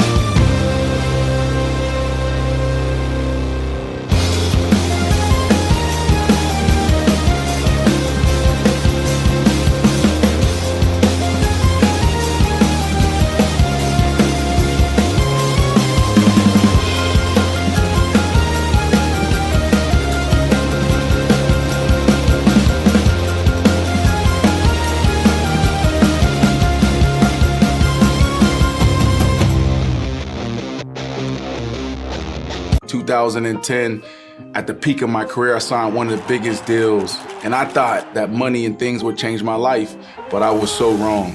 A couple months later, I'm at McLean Hospital. And if I had 988, it probably got me to a healthier state faster. So if anyone's out there that's in a crisis that may need help, text, call 988. Or if you want to chat, 988lifeline.org. Brandon Marshall, peace.